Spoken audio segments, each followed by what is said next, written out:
Hello, hello, hello, my friends. Jill Osborne from the Interstitial Cystitis Network. It is Sunday, January 8th.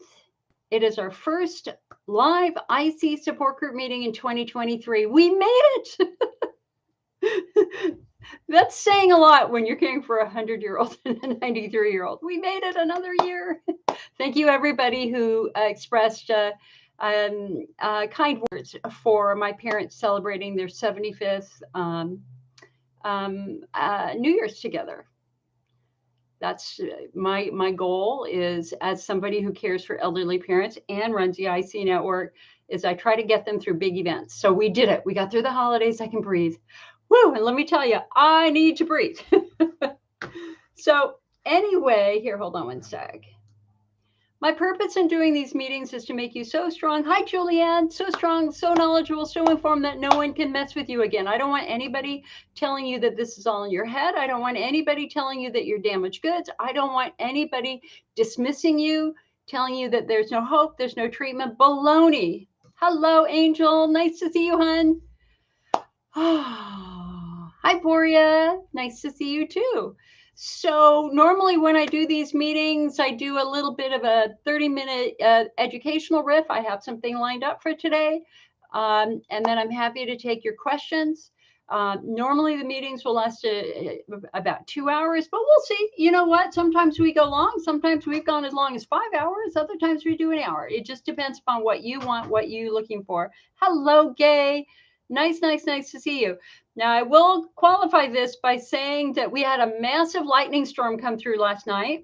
I'm in Northern California. We got another major storm coming in tomorrow. And power and internet has been off and on for 2 weeks. So if I suddenly disappear, it just means the power has gone out. Do not freak out. Everything is okay. But I'm going to do the best I can to give you some new ideas for 2023. Let me grab a drink here. This is my breakfast and lunch. Hi, Supam. Is IC and urethral syndrome the same? No. Urethral syndrome is basically, how do I want to say this? A generic term for irritation of the urethra. And every now and then we have patients who have extreme urethral irritation. When we're talking about, whenever you call me and you want to talk, you're an anatomical mystery to be solved to me. So I always ask a lot of questions. And one of the questions I ask is, where's your pain? Is it low? Is it high? Is it shallow? Is it deep? Is it in your skin? Is it to the left? Is it to the right? Is it in your urethra? Is it in your vagina? Is it in your bladder? Is it in your rectum? I mean, this is all really important information that will help us understand what's going on.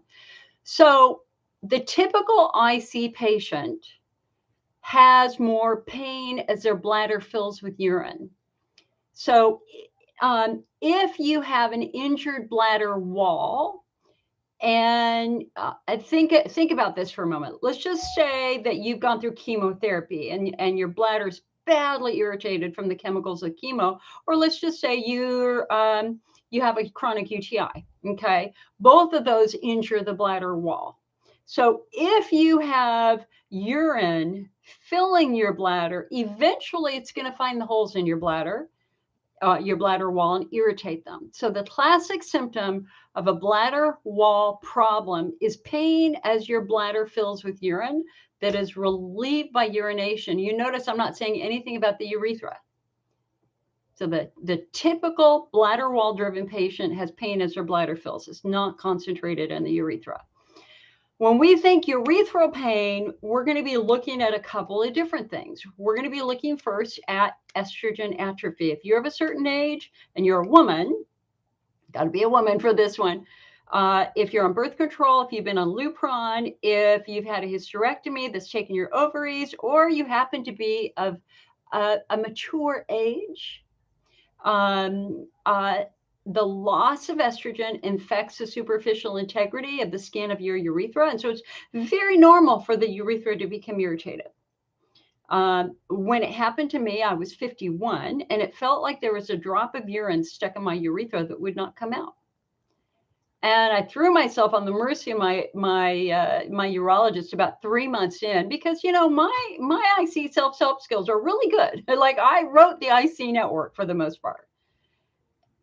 I threw everything I could at this urethral irritation, and nothing fixed it. Nothing. And so I threw myself on his mercy one day, and I said, "All right, what is this? Why is my urethra so irritated?" And he took one look and he went, "Jill, didn't you use the estrogen cream I prescribed for you last year?" And I went, "No." He said, "Why?" And I said, "Because in my brain, I'm 25 years old and I can't possibly have an age-related issue." And he's like, "I wouldn't have prescribed this for you last year if I didn't see this happen." And then he explained that the urethra is kind of the canary in the coal mine when it comes to estrogen atrophy. Okay, so it's the urethra that often starts to scream first. So we're going to look for estrogen atrophy in patients who have urethral syndrome. We're going to look at tight levator muscles, which can squeeze the urethra. If you feel like you're trying to pee through a needle, if you've been diagnosed with a urethral stricture, we always want to ask why. Usually that's because you have very, very tight muscles. You could have a sensitivity to a soap that you're using, a birth control method that you're using, a spermicide, even a brand new fabric softener. If I have fabric softener on my underwear, literally within 5 minutes, I'll have urethral irritation. My skin is that sensitive. So anyway, over on the IC Network website, we have a blog. I have a blog. All you need to do is search for urethra, of the 7 classic causes of urethral pain. And generally, again, estrogen atrophy, tight levator muscles, infected periurethral gland, chemical sensitivity, and a couple of other things. So go on over there. Donna says, "Can you tell us about the urodaptor?" Yes, I absolutely will tell you about the urodaptor. So this is, okay. So we're making predictions for 2023, right? And for the next 5 years. The single most important thing is now that will change the face of bladder care and IC care is urodaptor. Here is my box. Urodaptor replaces a catheter. You know how, in fact, I've been writing a letter to the CEO of the company, just on some ideas and stuff. And I really think that it's the catheter treatment. Anytime they put a catheter in your urethra, you're traumatizing the urethra. You're scraping the urothelial cells of the urethra. God forbid it be a caustic old formula like chlorpactin or silver nitrate. Let me tell you, a lot of people might have had 1 or 2 bladder treatments and they walked away. It's too uncomfortable. It's like, no, I don't want to do this. Why? Because when you stick a catheter up there, it's hard, especially if you're a gentleman. Listen, for we women, our urethra is pretty narrow. It's about the size of our little finger. For a man, their urethra is much, much longer. And putting a catheter up a man's urethra is not the happiest thing in the world. So Dr. Lavaz in Hungary created this. This is very, very cool. This does exactly what a catheter does in terms of putting a treatment into your bladder that without irritating your urethra. And in fact, all you do, you see this tip right here? That's all that goes in your urethra. That's it. Basically, you can do it at home. The doctor can do it. It's absolutely remarkable. And best of all, it's extremely affordable. So for those of you who are doing home instills, let me tell you, this is going to change the way you do your home instills. It's very, very exciting. I will have a lot more on that on this later this month. Okay, so urodaptor is going to be the big thing that we're going to be working on. I'm going to be working on in 2023. This will change. This will revolutionize everything. Can you imagine if you're having a bladder wall flare? So let's just say it's Christmas Eve. And you had, and let's say you got Hunner's lesions or bladder wall driven, and on Christmas Eve, bam, you had some champagne, killed your bladder. Your bladder is in agony right now because of the alcohol on the Hunner's lesion, right? But if the next day is Christmas Day, you're not going to be able to get care. You don't want to go to an emergency room on Christmas Day, right? Of course not. Can you imagine what would happen if you had the resources to give yourself a rescue instill at home? Of course, a lot of patients already do heparin lidocaine installations at home, but a lot of you don't because you don't want to catheterize.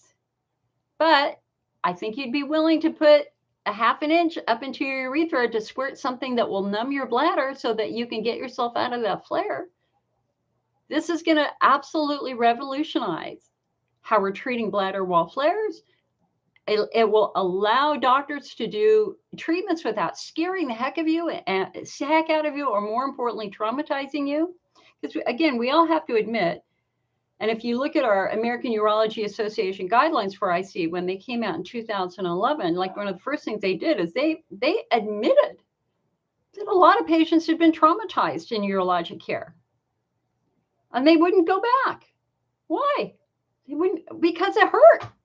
Now, if we can take the most painful part of IC care, catheterization, and get rid of it, and do something that won't hurt your urethra, wouldn't you be a lot more receptive to treatments? Of course you would. So, anyway, this little Urodapter is pretty exciting. Hi, Caroline. Hi, Deborah. Happy New Year. Happy New Year to everybody. Jeannie says, have you ever heard of Flexural being put into the bladder? I'm also having surgery in February. Just take this link. That makes no sense. Flexural is a skeletal muscle relaxant. It is not a smooth muscle relaxant. Your bladder is composed of smooth muscle, so putting Flexural in the bladder doesn't make any sense. Okay, I just tweaked my jaw. My TMJ is just weird. Hold on. I have to push up to get this side is tight, so this side is weak. And so when this side gets super tight, it kind of pries this side open. And I'm out of practice. Okay. There we go. It's always something.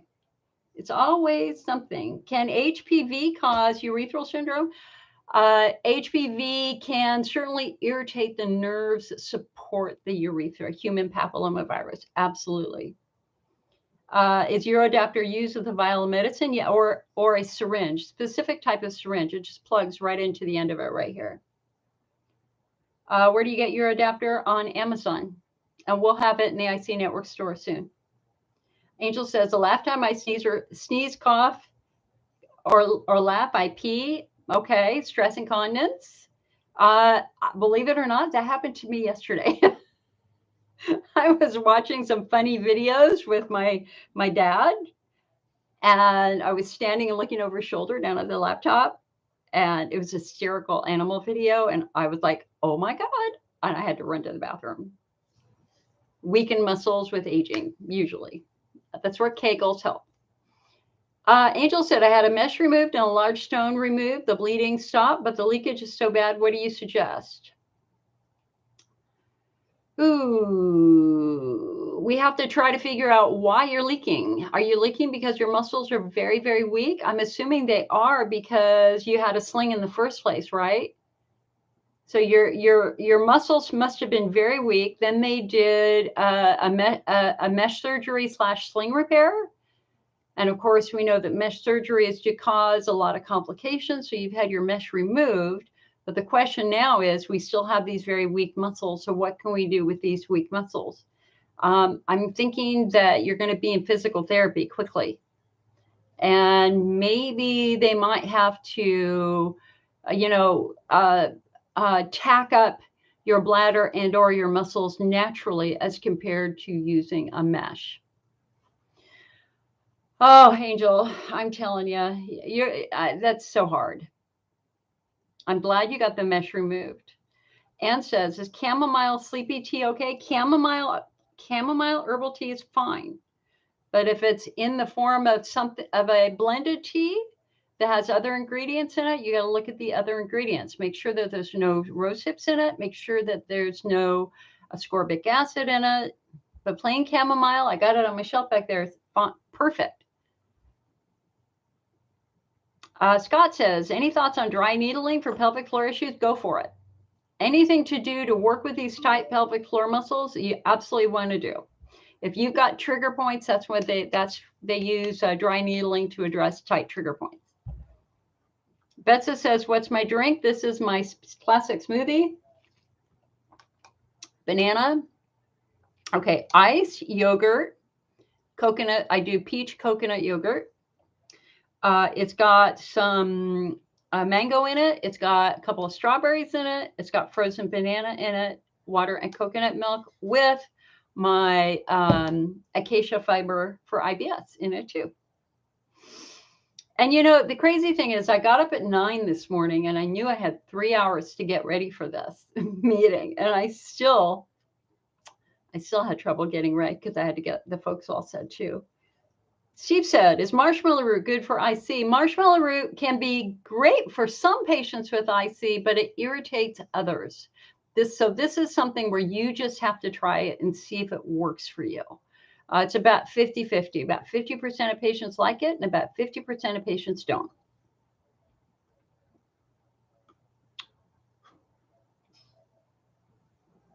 All right. What is my iced coffee recipe with Dandy Blend? Okay, Dandy Blend is our favorite herbal coffee. Hold on a sec.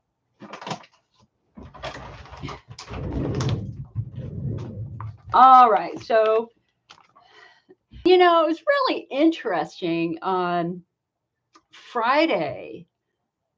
You know, guys, you can't kid a kidder, right? Like I'm an IC patient myself. I've worked with IC patients for long periods of time. And it's virtually almost every day I get somebody who calls who's really struggling with symptoms, especially nighttime frequency. We go over the basics. We figure out their subtype, bladder wall driven, usually from estrogen atrophy. And it's like, okay, are you working on your diet? And they almost all say, well, I have to have my cup of coffee in the morning. And you have to understand that as long as you're drinking coffee in the morning, your bladder will never heal. It is physically impossible for your bladder to heal if you're pouring acid on it every day. The bladder is the slowest healing organ in the body. Okay? So 1 cup of acid, 1 cup of coffee will destroy the next generation of cells that are trying to heal your bladder wall. So every time you drink a cup of coffee, you set yourself back 2 weeks. What does this mean then? Your bladder will never be able to physically repair itself. So what's your option? Dandy Blend. This is an herbal coffee with no acid and no caffeine. It's fantastic. It's fantastic. And again, for those of you who call, I have to have my coffee. It's like, do you realize your bladder will never heal? Oh, wait, really? Yeah, it won't. And that really changes their perception of that cup of coffee in the morning. This will do exactly the same thing. This will give you that warm cup of comfort that you want in the morning. It will help you have that bowel movement. If you're trying to have that bowel movement in the morning, give this one a shot. You can find it in the IC Network store. God, what did I do to my jaw? My jaw is being all weird. I'm starting to lisp because my jaw is being weird. Well, that's what's unexpected. It's always something, right? That's right there. Come on, stop it. Subham said, wait. So Donna, what's my recipe? What's my iced coffee recipe? It's a teaspoon of Dandy. Well, so this is what I usually do it in. Fill it up with ice. A teaspoon of Dandy Blend, water of your choice. It dissolves really easily. I put coconut milk in it. Good to go. Betsa said, I thought dandelion tea. Well, dandelion tea by itself isn't that good. It's the combination of Dandy Blend and chicory and those other stuff that make it more coffee-like. Subham says, can methicillin-resistant Staphylococcus aureus cause urethral syndrome? It could. It could, especially if it's up in your periurethral gland or your prostate gland. I think it potentially could. But don't underestimate something as simple as fabric softener, irritating that skin down there too. Okay, so anyway, I want to share a new research study with you. And this is something that I think for those of you who love natural medicine, you're going to love. So here, hold on a sec. Let me grab it. Let me grab it here.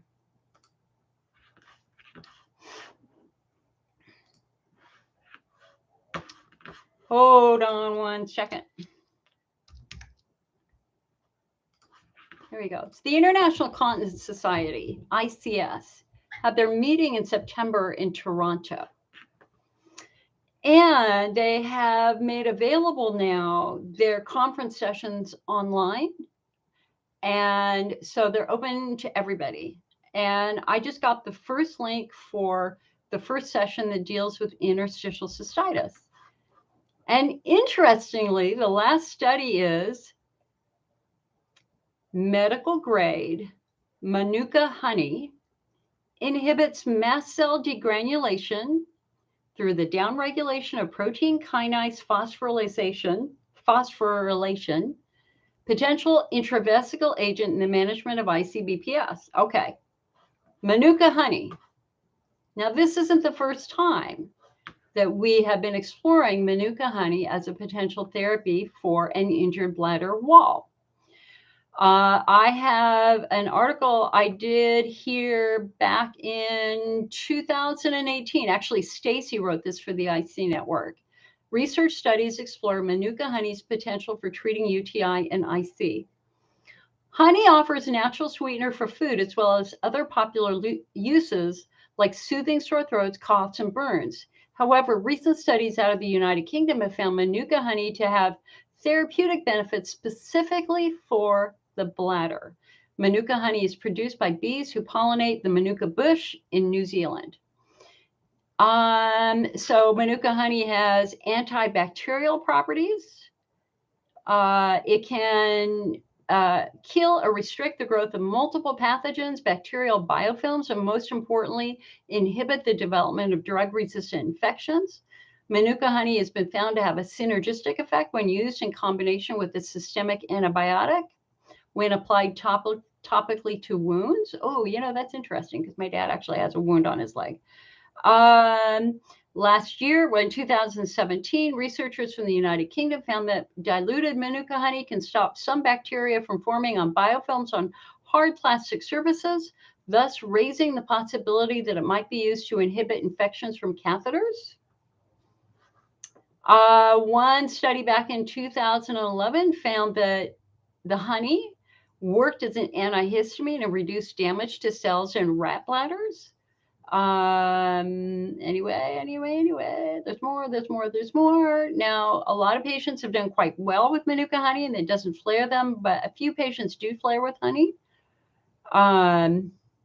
So it's something where you just kind of have to try it and see how you do.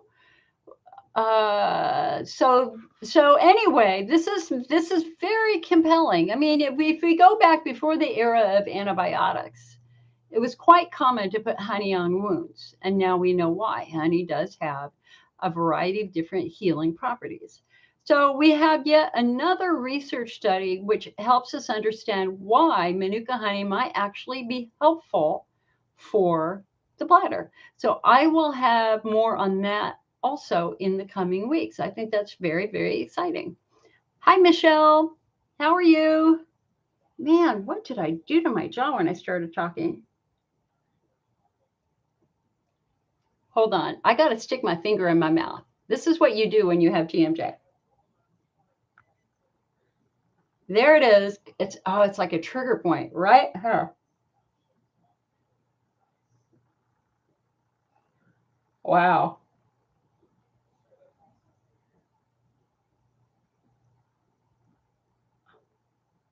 Woo. Man, oh man, that is just. So TMJ is one of the chronic overlapping pain conditions, IC subtype 5. These are patients who have IC, IBS, vulvodynia, fibromyalgia, very sensitive skin, a wicked sense of smell, and yes, TMJ. And while my IC is quite controlled and my IBS is pretty much gone, knock on wood, I don't have vulvodynia so much anymore. What I do have, which is completely stress related, is TMJ. I've been sleeping in a recliner for 2 years because my jaw starts to dislocate when I lay flat on my back. And there's just something about how I move my mouth when I started this meeting that got me. Man, it's quite tender in there. I think, you know what? Let me go take an Advil. Hold on, I'll be right back. Let me go get an Advil.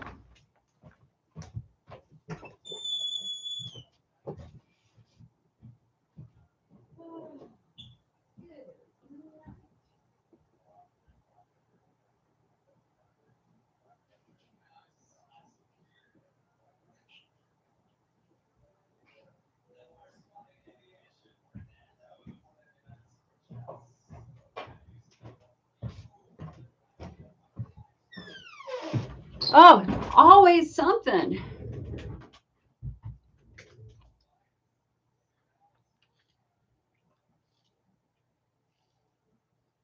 That is 300 milligrams of ibuprofen. Would braces help my TMJ? I have seen some of the best TMJ doctors. Mine started after I got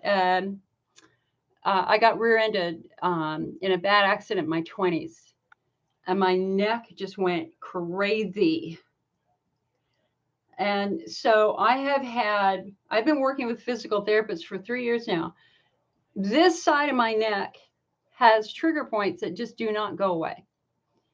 And it is very, very tight. No matter what we do, it just stays tight.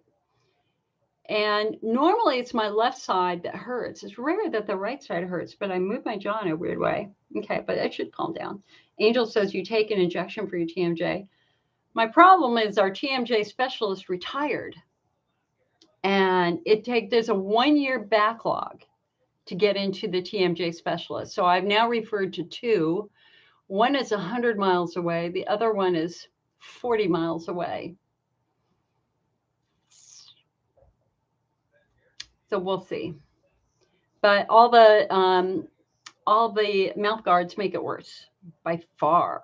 Mouth guards are terrible. There's just something about the injury that if I wear a mouth guard, my jaw dislocates even more. So we've tried every mouth guard that we can, and I've spent lots of money on this, so it sucks.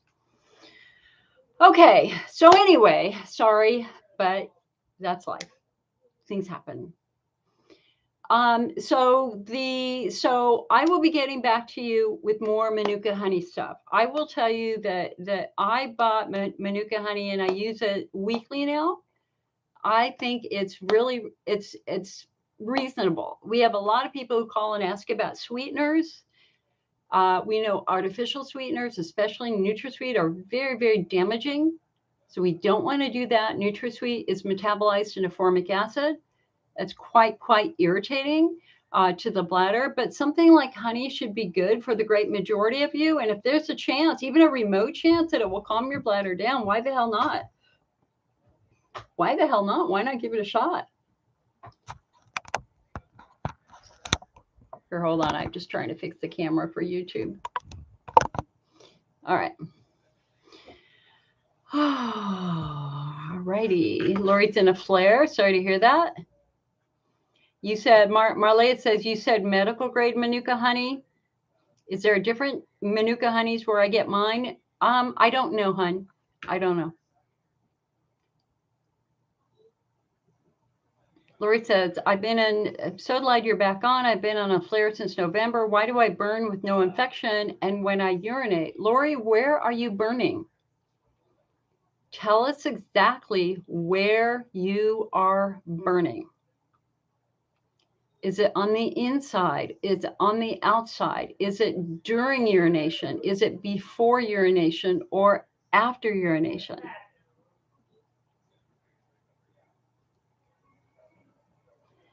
Betsa says Manuka can flare the glycemic index. What about stevia? Well, we don't know enough about stevia in terms of how it's metabolized. Is it metabolized into an irritant like NutraSweet is? Loretta said, I have suffered from IC for the past 15 years. I have done treatments. My only choice left was to have a hydrodistension of my bladder. I would have to have it done every 6 months Finally, I was able to go down to once a year and at times once every 2 years. Now I'm back with major flare ups. I was told about Botox they are doing now for IC. What are your thoughts? I have to meet with my urologist next week to set up another hydrodistension. So Loretta, given the fact that your therapies have not helped you, that makes me think that you have not been subtyped correctly. If you have done bladder therapies and they're not working for you, is there a chance that it's actually something beyond the bladder that is causing your symptoms, like your pelvic floor?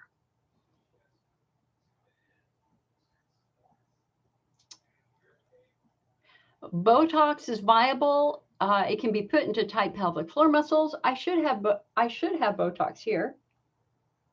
Like I should, like right here, the muscle knot is like right. Oh God, enough already. So you can have Botox into your pelvic floor, or you can have Botox into your bladder wall.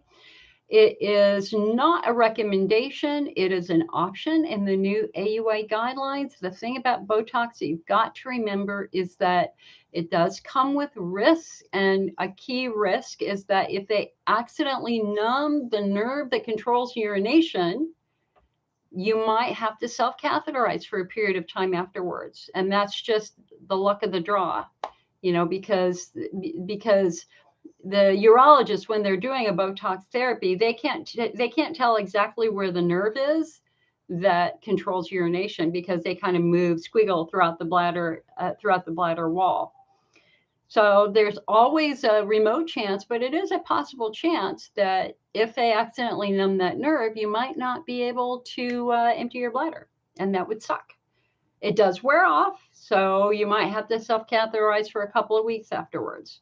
So before you go for something that invasive, it's important to take a step back, revisit the diagnosis, and let's ask ourselves, did we miss anything?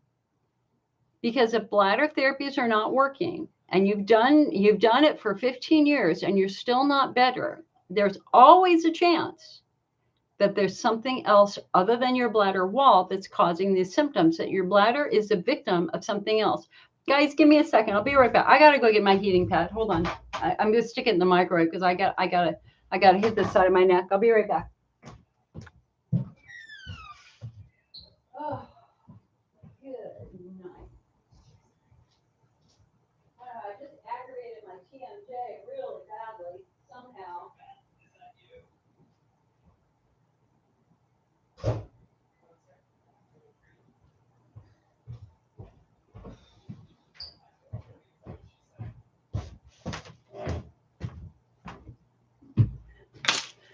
2 minutes. It'll be ready in 2 minutes. You get to see Jill doing her emergency neck TMJ treatment.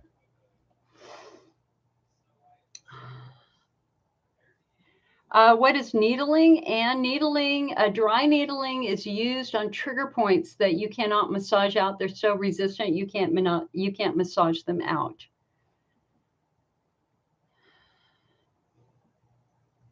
Hi, Kayleen. Nice to see you, girl.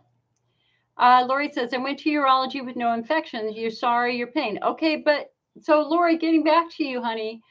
Listen, burning isn't just a symptom of the bladder. Actually, muscles are really well known for burning. And if your skin is burning, then we would be looking at dry skin. Estrogen atrophy is the underlying cause, right? That's certainly possible too. Hi, Marcia. Angel says, yeah, that's far. Yeah, it is. And I have no backup. I can't leave my parents. Like my mom fell. Oh, guys. She fell either right before Christmas or right before New Year's. It's all a blur right now. And we had to have the wonderful firemen out to help her up. She'd actually fallen with her walker. Oh, it's before Christmas, because I made the mistake of putting a Christmas present on her bed without a label. And she decided that she was going to put a label on it. And she dropped the box. And then she leaned over to pick up the box. And she went, bam, with her walker. And I could not pick her up. But she was fine.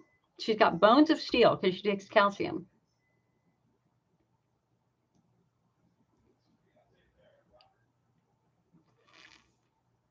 All right, let me get my heating pad. Sorry, guys, the TMJ is screaming.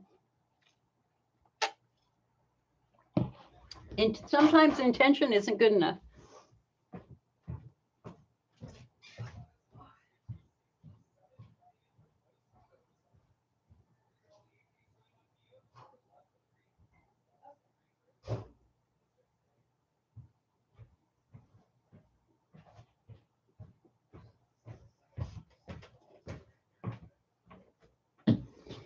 Okay.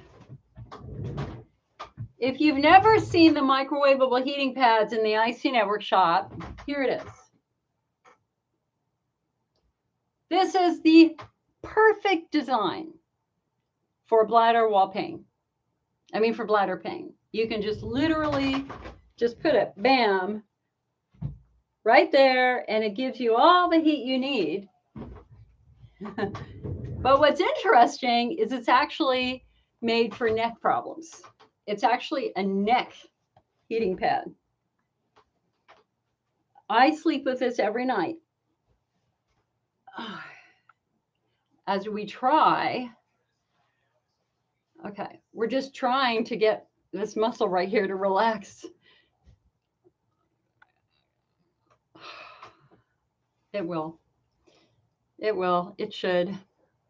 I have faith. I've done this many times before.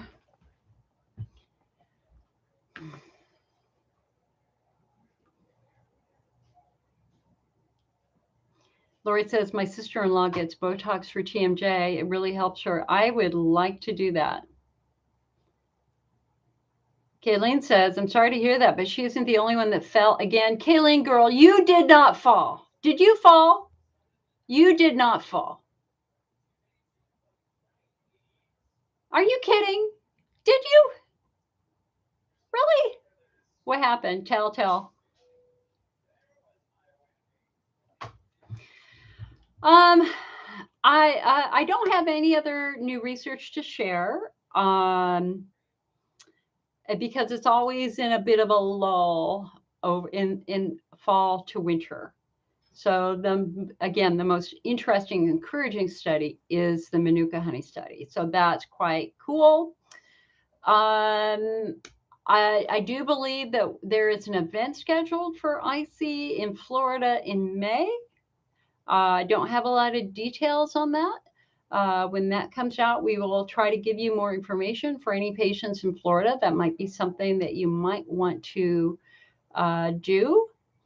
All we're going to be doing is just buckling down and making a ton of videos because it's all about video now.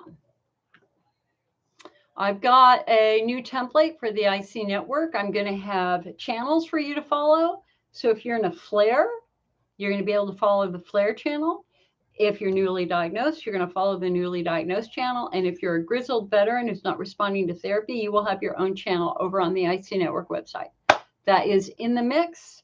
I've got a bunch of clinical trials that we're going to be announcing this month also. So here's a cool thing about clinical trials is if you can't afford medical care, you get free medical care for your IC with the top doctors in the nation if you choose to participate in a clinical trial. A clinical trial is where they are testing new potential therapies.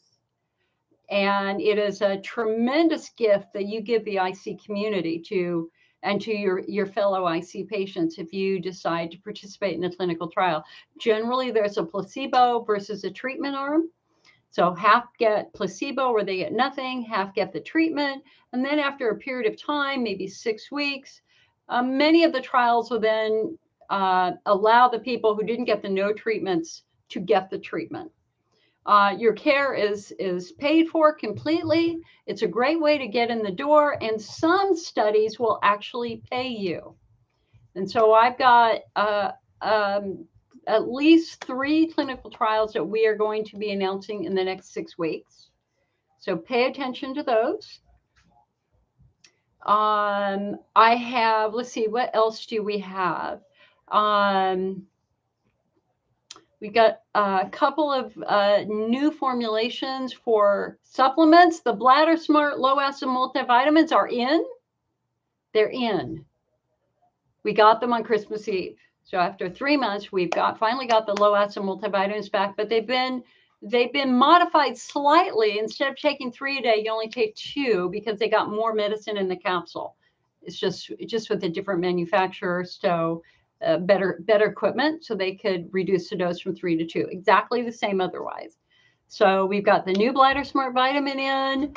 And Donna says, are there any pasta sauces that are more tolerable than others? Obviously, if you go with a pesto sauce or a carbonara sauce, you're gold. My favorite go-to for pasta, believe it or not, is just butter, olive oil, and fresh Parmesan cheese. So I make pasta carbonara all the time. And so what I do is I saute mild Italian sausage with mushrooms. And then I also chop up some fresh parsley. And then I cook some angel hair pasta. And I prefer quinoa pasta rather than wheat-based pasta. If I'm doing a wheat-based pasta, I always get an Italian wheat-based pasta because they're better than the American wheat-based pastas. Anyway, so you cook up your favorite pasta while it's hot. You drain it out. You put it back in the pan. You put butter in it. You put or some olive oil or even a raw egg. You dump the cooked sausage in it. You cut the chopped parsley in it. Fresh Parmesan. Stir it around. If you put egg in it, you can put it on heat to cook the egg. Gold. Very, very, very icy friendly. Pasta carbonara. Again, if you like pesto sauce, that's good. There are some butternut squash pasta sauces that are quite good. And then there's also some what we call no-mato pasta sauce. No tomato, no-mato pasta sauce. And they're actually made with peppers rather than tomatoes. And they're quite good too. And you can find them on the market. I just bought a butternut squash pasta sauce. It does have a little tomato in it though. Katie says, when the burning is before you piddle, I assume that's both bladder and muscular. No, that's bladder wall. Hold on a sec.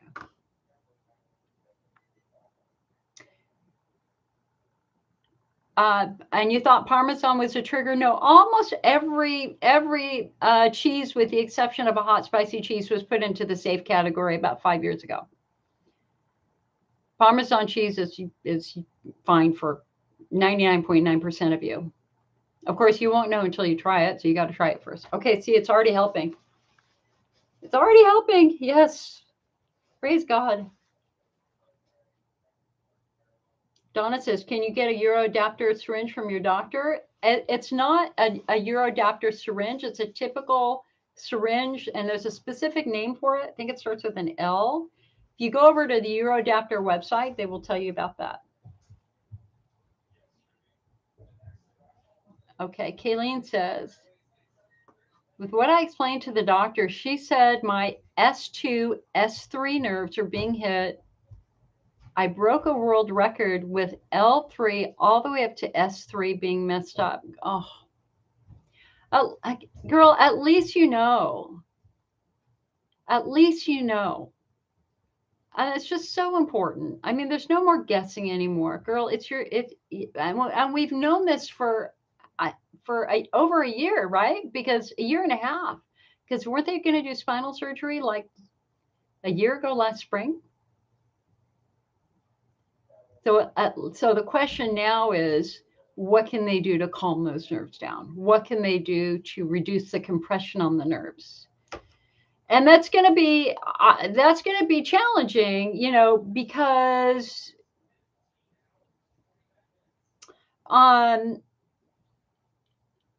movement is so devastating, right? So you shouldn't be lifting anything heavy. You probably shouldn't be bending over. might need to lose weight if putting weight. I mean, who knows? And that's going to have to be a really good discussion that you have with your orthopedic surgeon, right? Anne says, what is dry needling? Dry needling is a technique that's used on resistant trigger points. And they just, so a trigger point is a muscle knot, right? So here's how your muscles work in your bladder. Your bladder is really interesting because it's designed to stretch and contract, stretch and contract. And it's mechanically really, really interesting how it does that. So, and muscles in general, so muscle fibers are basically, the fibers go the length of the muscle, right? And a relaxed muscle is like this. And as the muscles get stronger and tighter, what's happening is they're doing this. And so the fibers lock together. And that's why that muscle is really, really strong. And then normally when you relax the muscle, it slides back. And there are little tiny pili along the muscle fibers that lock it in, right? It just locks it in. So the challenge here is for some of us, it stays locked. And so the question is how are they going to deal with that muscle knot? Well, they can press it and just rub it out, which is what we do for like muscle knots on our back, and what obviously I've been doing for this trigger point on the right side of my neck. But sometimes they just don't respond to that. They just don't respond. And that's when they have to use another method to try to get it open. And dry needling is a technique that they can do. I desperately need it on my neck, desperately.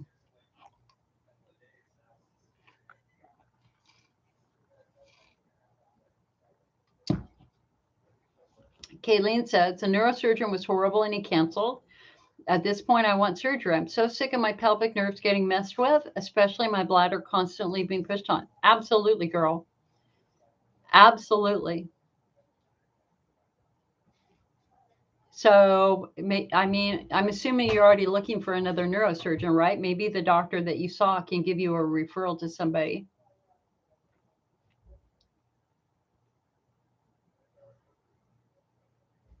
Donna says, for those of us using estradiol cream, will we be using it forever? Probably. Probably. I mean, as long as you want to be able to have sex, and as long as, I mean, if you are not, let's just say you're 85 years old and you're not having sex anymore, and as long as your skin isn't super dry and painful to touch, then I think some doctors would say, well, let's back off on the estrogen cream. Maybe go, instead of doing it 3 times a week, do it once a week. And let's see if your skin changes, and let's see if you get a little bit more uncomfortable. If you do, then they might just have you go back and use it again. My mom finally stopped using hers when she was about 90. No. She stopped using her oral estrogen. She's still using her topical estrogen. In fact, I just have her new refill, like right here on the chair next to me.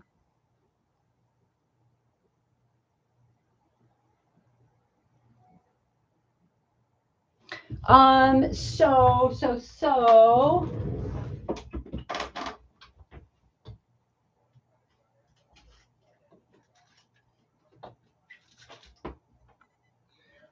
Oh, I don't have a new label. Got some new labels.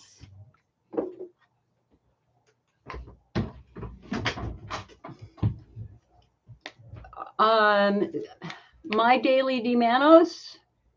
For those of you, mannose is helpful for people getting recurring E. coli infections.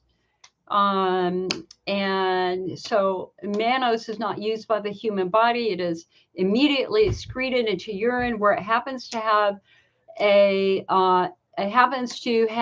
cell receptor that matches an E. coli cell receptor. And so the E. coli and the mannose bind in urine, and then you pee it out.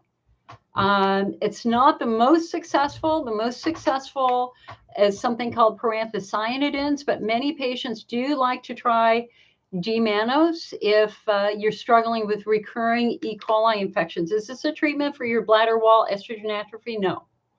This is not a treatment for a typical bladder wall flare. This is only for people who are struggling with E. coli bladder infections. The better product for that, and this is a new label, is Prevent, PRVNT. This is a proanthocyanidin product with D-mannose. This is the top product for Natural Approach Nutrition, the company that makes Bladder Builder and Bladder Rest. We do have a new label for Peora. So PEA looks different now. It's not in a blue label, a blue bottle. It's now in a white bottle. Same stuff. This is what I choose to take because my bladder wall's fine, but I struggle with very sensitive nerves, and so I do this to try to calm those nerves down, and it works quite well for me personally. And the biggest new product from this company is for men. Uroprostus. And I was just working yesterday with a gentleman from the United Kingdom who was ordering this. Uroprostus for men. Other than that, I got nothing else for you. Sorry. I was literally on a vacation for 2 weeks. I chose not to think about anything because this girl was exhausted. So hit me with your questions. Go ahead and hit me with your questions. Lori said, my doctor wanted me to try hydroxyzine for my IC. I tried it last night. I didn't like it because I'm so drowsy today. Do you like PEA? Okay. So Lori, I did hydroxyzine for 10 years and I loved it. There are 2 different variations of hydroxyzine. So what is hydroxyzine? It's an antihistamine. And it is a fundamental in the bladder wall protocol because it reduces mast cell activity in the bladder wall. So if you have a wounded bladder and urine is going into the wounds in your bladder, God, I'm a mess today. And urine is going into that wound is causing mast cells to release histamine, which is irritating. And so an antihistamine can kind of block half of that inflammatory process that really creates a lot of bladder wall symptoms. You've got hydroxyzine hydrochloride, also known as Atarax, or hydroxyzine pamoate, known as Vistarel. Hydroxyzine hydrochloride is only in generic form now. I don't believe you can get the brand name. And the problem with it is it tends to be very junky. They use a lot of fillers in it that cause a lot of side effects. We do better with hydroxyzine pamoate, known as Vistarel. So I took one hydroxyzine years ago. This was in 1993. Yeah, 1993. I chaired my first IC conference. I was at dinner with a bunch of people, and I was sitting right next to Dr. Lowell Parsons.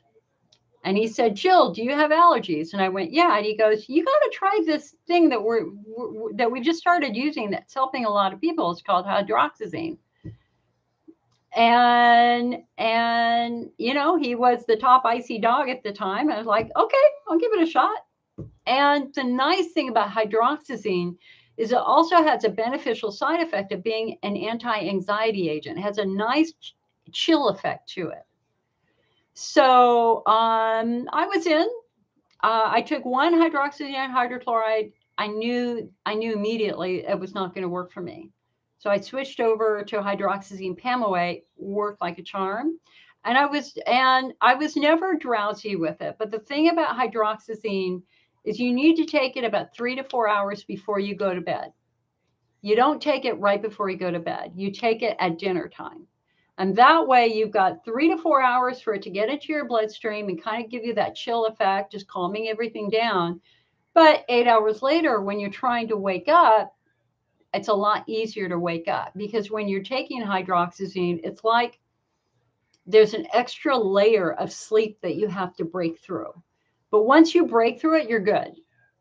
Like I never had drowsiness during the day, but it sure was hard to wake up sometimes. But if you're taking it during the day, you're going to be drowsy. No doubt about that. Do I like PEA? I love PEA myself, but they do different things.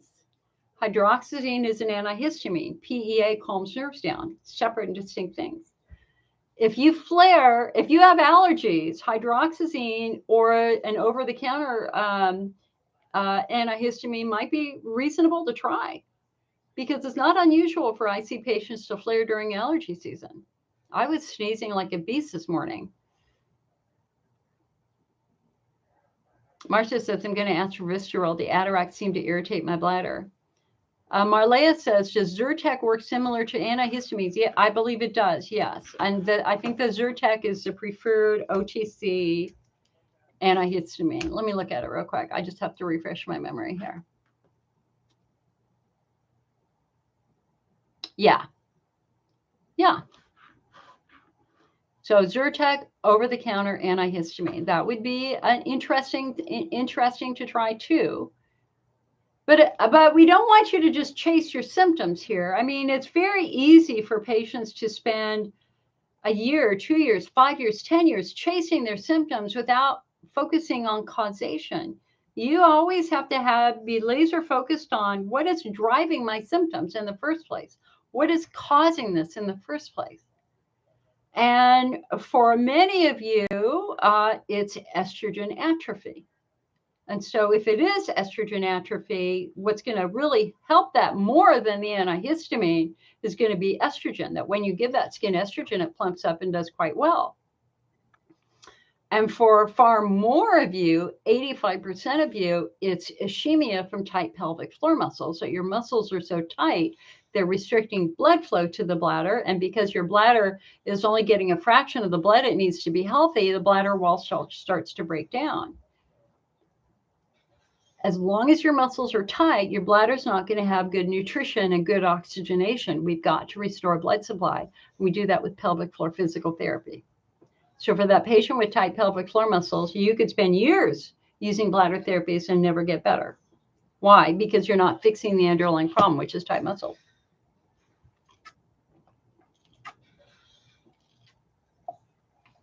EBW says, do I know anybody who's had a bladder transplant or removal? I know many patients who've had bladder removals. Bladder removals are rarely done. They're often done. Sorry, guys, this is a heating pad for my malfunctioning neck this morning. Bladder removals are done if we have a very small shrunken bladder. You know, again, normally your bladder expands and then contracts, but a very, very scarred bladder will get stuck very, very small. And so if your bladder is only able to hold a tablespoon of urine or a couple of ounces of urine, that's when doing something that will expand bladder capacity is reasonable. They might do a bladder augmentation where they take a piece of intestine and kind of attach it to the bladder to try to give you a little bit more storage. But in a very, very damaged, severely damaged bladder, there comes a point in time when just getting rid of it is the right thing to do. And the most memorable case that I can tell you about and we have a bladder removal forum over on the IC Network website. We've had it for 20 years. You can go read lots of other stories from patients who've considered this and or having this done. It's major, major surgery. Takes about a year to recover. It's brutal. Tabitha, is hydroxyzine HCl the same as Visceral? No. Visceral is hydroxyzine pamoate, Pamoate. Different variations of hydroxyzine. Okay, so anyway, we had a young girl who started having symptoms as a teenager, very, very, very severe symptoms. And over a period of 5, 6, 7, 8 years, you know, she was in agony. They kept telling her parents it was all in her head. They kept saying she was emotional, she needed mental care, all that sort of stuff.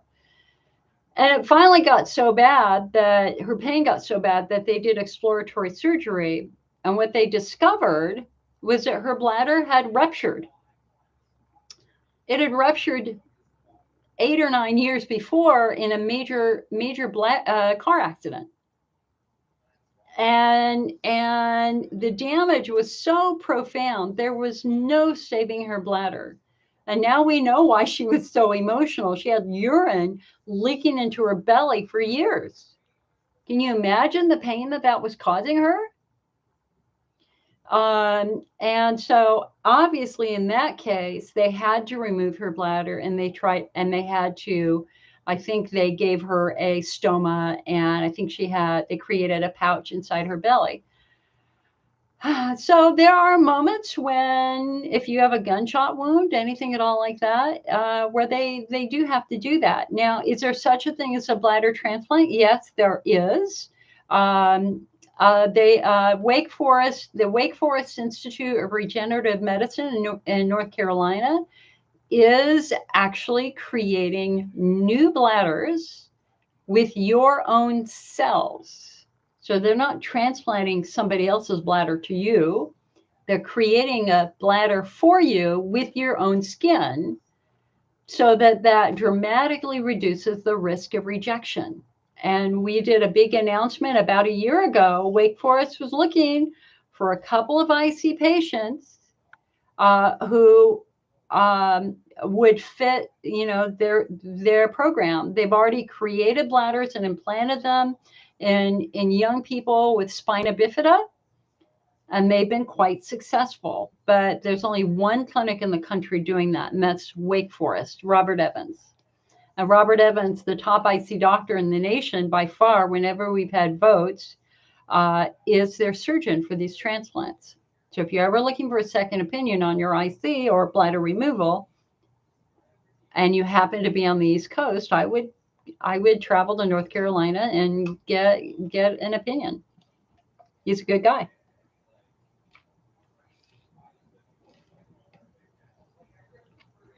Jessica says, what's the best way to calm urethral burning?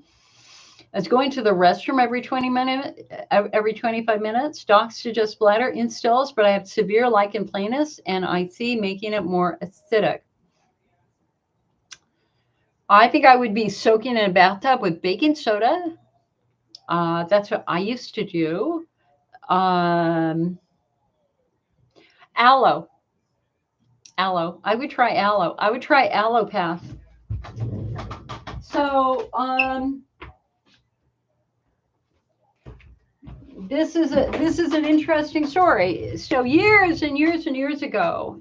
So remember, aloe, just as aloe is soothing to a burn on the skin, aloe can also be soothing to the bladder and or the urethra. It's not constructive to the bladder. The bladder is not made of aloe, so it's not like your bladder is going to heal miraculously with aloe, but it can be comforting and soothing.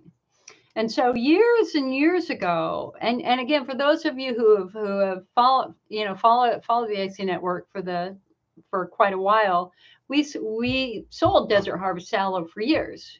We did. It's absolutely beneficial for some of you. There's no doubt about it. But there was a very interesting case. It was a mom who had like a little 5-year-old or 6-year-old, a young boy who had been diagnosed with IC. And he couldn't verbalize where his pain was well.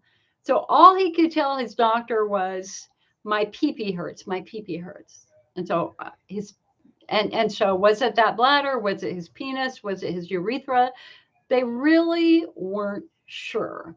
But what they did know is that he was so young that the adult treatments were just really pushing it for this fragile young body. So the mom found George's aloe gel, which you can get on Amazon, and gave a very, very small dose of that to her son. And you know what? It fixed it. The George's aloe was the first thing that really, really calmed this young boy's burning pee-pee down. Now, the aloe but again, that was 25 years ago. We've come a long way since then. I think aloe path is the best aloe on the market right now for one reason, and that is in addition to the organic anthraquinone-free aloe, it's got PEA in it to calm nerves down. And so you get the double whammy. You get the soothing effect of the aloe on your skin, but you also get the nerve calming effect of the PEA. And so this would be something I think that I would be very interested in trying, Jessica.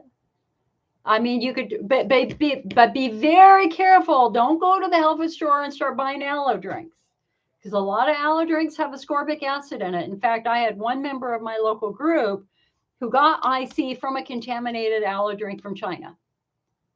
Okay, so you can't. There's a lot of cheap crap out there that's not processed correctly, and you got to be really, really, really careful with your source of aloe. So the only aloes that I would trust would be Georgia's, Desert Harvest, or Alopath. Those are the only ones I personally would trust, because I know that their aloe acquisition is spot on, and they take the time to do a really good job. So Georgia's, Desert Harvest, or Alopath. But again, I just think the Alopath is very cool because you get the double whammy of the aloe combined with the nerve calming effect of the PEA. So I think that this is viable. It's an option. Lori says, what if I already have PEA? So what aloe? Desert Harvest. You could do Desert Harvest, or you could say that don't buy the PEA, just buy this and combine it together. But let me just also say that I am not a more is better person. You know, I have a degree in pharmacology, drug development, but I'm also super, super sensitive, like so many of you. And like so many of you, I don't like taking anything out of fear of side effects, because if there's going to be a side effect, it's going to happen to me.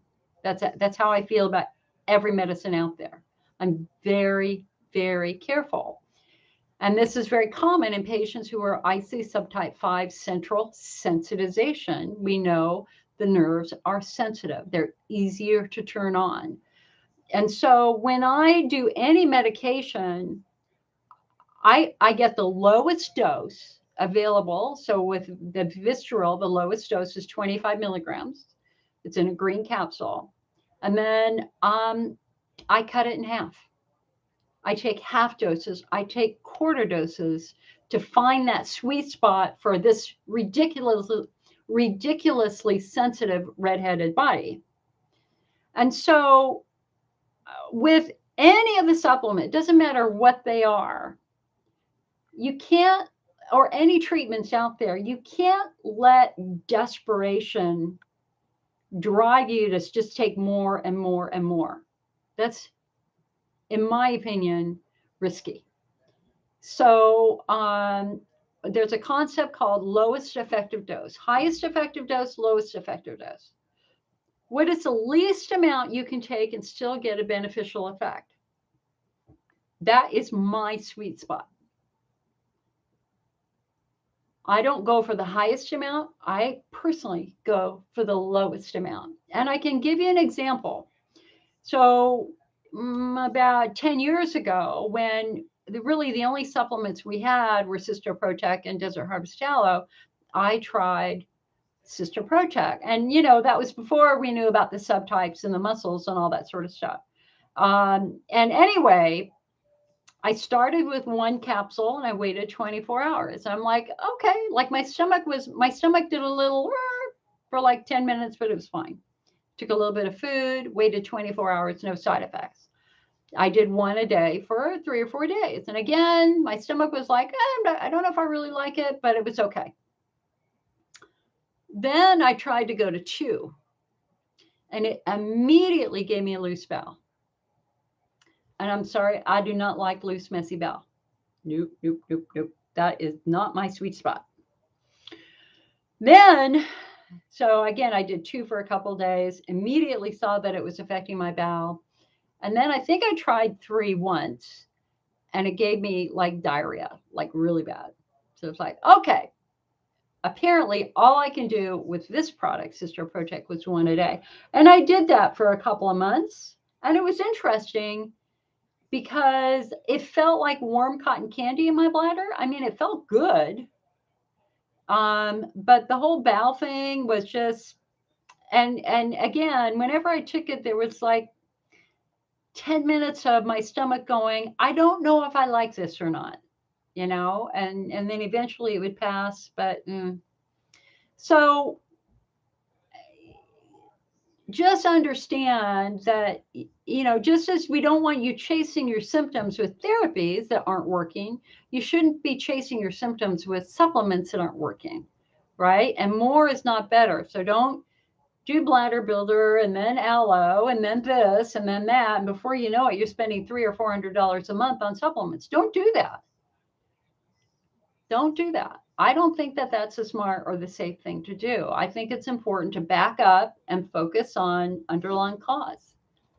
Because in the end, none of that Sister Protect would have helped me, just as Elmeron wouldn't have helped me. Just as then the only reason the hydroxyzine helped me was because, the beneficial side effect. It was helping me sleep, but it wasn't helping my bladder at all. Why? Because we now know based on subtyping that I have a normal bladder. It's my freaking pelvic floor and my nerves that are the problem. And it wasn't until I started the physical therapy and the PEA, but really the physical therapy, that so many of my symptoms went away. And now that I know that about the central nervous system, and for those of us who have related conditions, these related pain conditions, that it's all about the central nervous system, we've got to calm that down. That's the last missing piece of the puzzle. And I was working with an interesting patient on Friday.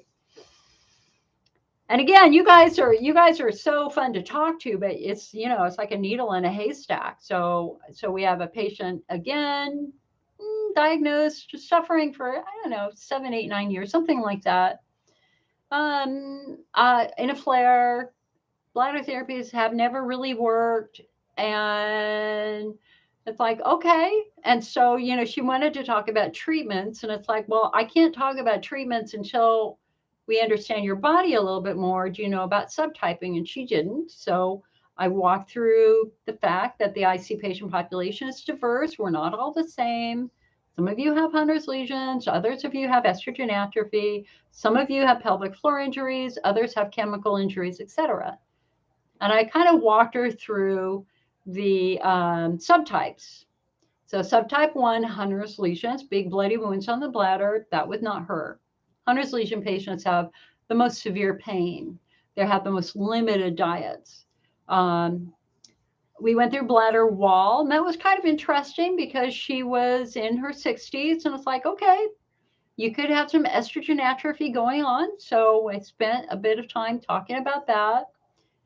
Then we go through pelvic floor, and it's like, did she have any muscle symptoms? Not really, no. Her muscles seemed good. The doctor said her muscles were good. Yeah, no, yeah. I think it was Rob Moldman, again, another doctor, told her her muscles were fine. She didn't have positional symptoms, so we knew her nerves were fine. And then we got to the subtypes. We got to central sensitization, and I went, okay, do you have any other pain conditions? She's like, no. And I was like, okay, well, do you have IBS or vulvodynia? She's like, oh, I have a little IBS. Do you have sensitive skin? Yeah, kind of sensitive skin. Do you have a wicked sense of smell? Not really. And then it was like, do you have anxiety disorder? And she got very quiet. She goes, yeah. I'm like, okay. Now we have an open door. It's like, okay, so tell me about that a little bit. And that was the missing piece to her IC puzzle. So we have this nice discussion, and then it's like, and I explained that I too have anxiety disorder that started in my 20s, and it started after, as I've explained, that I had interaction with a rapist murderer. Okay. Well, she had something very similar happen to her. And she was gobsmacked. She was gobsmacked that her conversation about bladders ended up talking about anxiety disorder, ended up talking about trauma, trauma-informed care.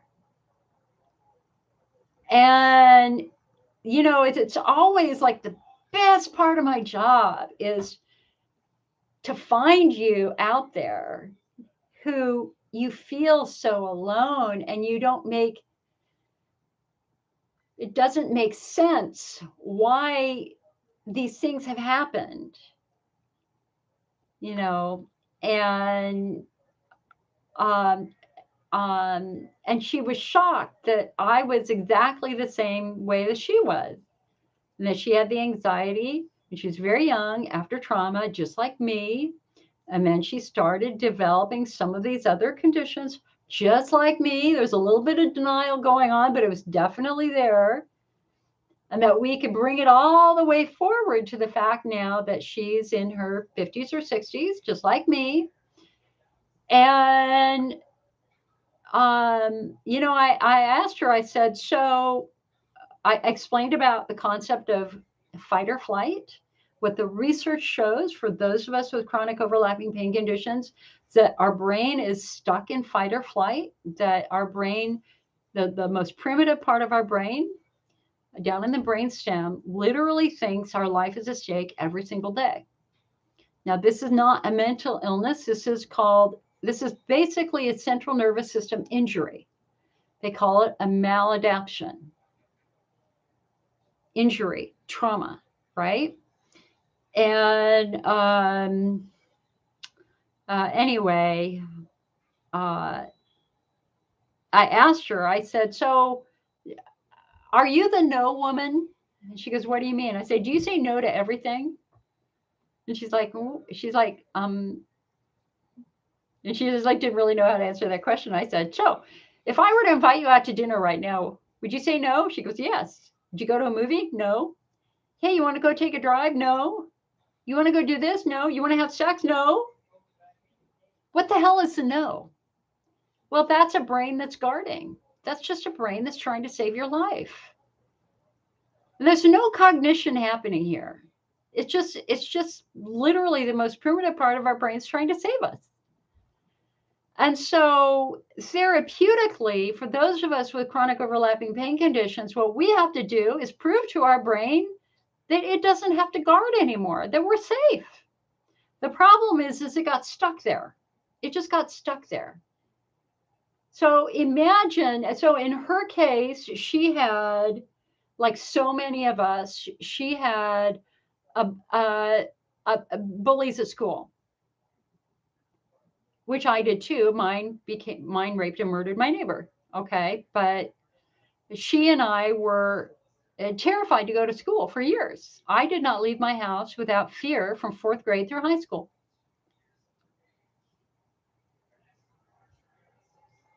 Normally, fight or flight is very short term. If you open up your front door and you see a saber-tooth tiger running to you, the primitive part of your brain takes over. It raises your heart rate, it raises your blood pressure, it tightens your muscles, it's preparing you to fight or flee. You have no cognition over this. This is instantaneous. The sympathetic nervous system takes over, the amygdala in the brain turns on, it sends out adrenaline, it does everything it needs to do to save your life, right? That's what we want. We want to be saved. But you slam the door shut, you call the authorities, they come and they dispatch the tiger. They've anesthetized it or whatever. They've done something to it. They've thrown it in the back of a truck. It is gone. The threat is gone. The fire is out. And it's at that point in time that because the threat is gone, that the parasympathetic nervous system regains control. And it lowers your heart rate and it lowers your blood pressure and it relaxes your muscles. It relaxes everything, right? That's a normal brain functioning. Sympathetic nervous system turns on when you're stressed. It turns off when the stress goes away. That's not happening for us. It's staying on. It's staying on. But here's the good news. We know exactly what to do now. We know exactly how to treat this. And the way we treat this is by proving to your brain that you are safe. And we do that with sensory information. You don't think about it. You can say, I'm safe, I'm safe, I'm safe all the time. It's not going to work. You have to give your brain sensory information to prove that you're safe. So, anyway, as we get this brain out of fight or flight, we calm all the nerves down. Everything starts to get better. I don't want you living in stress and anxiety for the rest of your life. I took a class in my 30s. I used to have panic attacks getting ready to go to the doctor. I did. I'd walk around in the backyard. Oh, Sherry says here, I had panic attacks for several years and found out I was very deficient in B1. I started taking the supplement and they stopped. This worked for me. Great. That's Sherry. Thank you for reminding me about that. That's great. And also panic is also very commonly associated with menopause, perimenopause and menopause. If you wake up in the morning with what we call, which is a free-form anxiety. If you wake up in the morning anxious and you don't know why you're anxious, that's very common with the hormone swings associated with menopause, right? But anyway, for me in my 20s, obviously I wasn't menopausal. And I just got sick of it one day. I mean, I had a master's in psych and I still couldn't deal with the panic. I didn't know what to do about it. And so I signed up for a class on anxiety disorder taught by a local orthopedic surgeon who had anxiety disorder. And he was great. He was great because, you know, when you're struggling with IC and multiple pain conditions, you feel like people can read you like a book. Like it's got to be painted on your forehead, I'm messed up, right? You just think everybody can see it. They can see it in your face. They can see how screwed up you are. That's how I felt when I was like 28 or 28, 29 in that period of time. And so the first cool thing about going to the class was that I walked in and realized, and once we introduced ourselves, it's like, oh, wait a second, we're all normal people who just had bad things happen to us. Like, oh, wait, you can't see it on my face? Oh, good. Okay, good. And in fact, the people the family, the husband and wife that won the first lotto in the state of California was in my class because they developed anxiety disorder after winning the lottery. And just so you know, Powerball is going to be at $1 billion on Tuesday. I have my tickets. That's a whole other story. Okay. So anyway, the cool thing again was I immediately got to see that no, we're just normal people who had things happen to us. And then the instructor was fantastic because he said, listen, I'm not here to psychoanalyze you. I'm not here to go into your childhood and figure out what the hell happened to you and help you process stuff. If something happened to you and you want to talk about it, I will make that happen for you, for sure, 100%. I'm here to get you out of fight or flight because you are swimming in adrenaline right now. So just as you can be sensitive to chemicals on the outside, you can be sensitive to chemicals on the inside. And right now, you're swimming in adrenaline. You have so much adrenaline floating through your body. That's what's driving all that panic and all the heart rate and all the tears and all the anger and all that. That's all being driven by basically overdosing on adrenaline. So what we're going to do is we're going to get you out of adrenaline overload. And he explained the challenge here, when you think about what happens with trauma, is that brain goes into guarding. It goes into a guarding. It's trying to save your life. So it goes, no, you're not going to do that. But then it starts catastrophizing. No, you're not going to get in a car because you're going to have a really bad accident. No, you're not going to have sex because you're going to get HPV. No, you're not going to do this. You're not going to do that.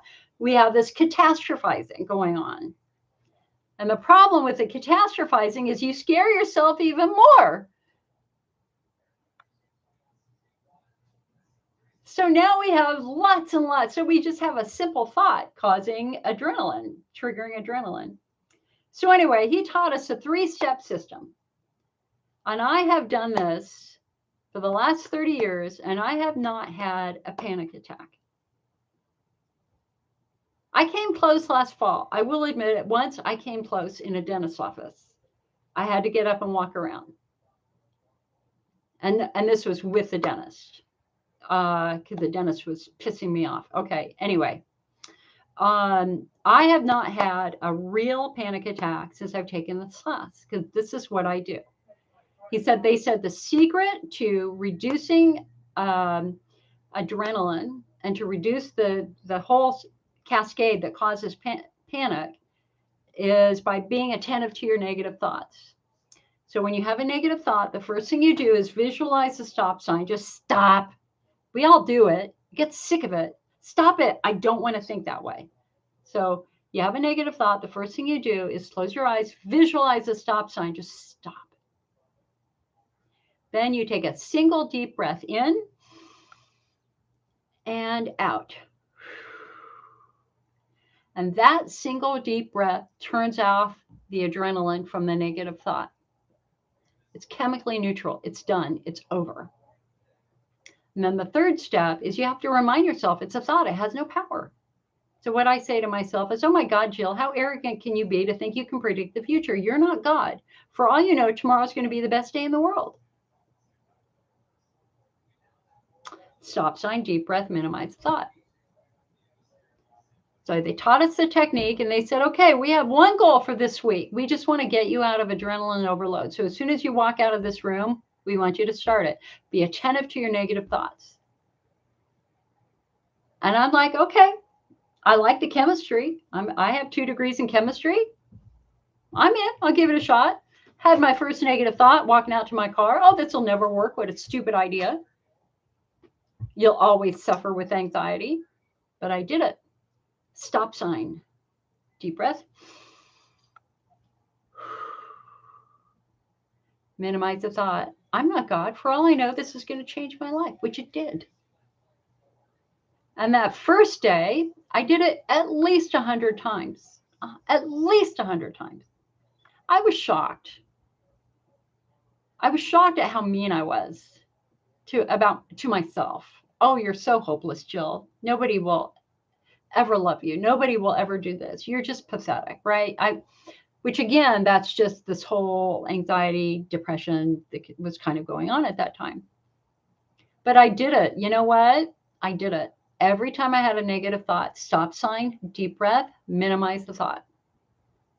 The next day, I did it about 50 times. The day after that, did it about 20 times. A week later, once.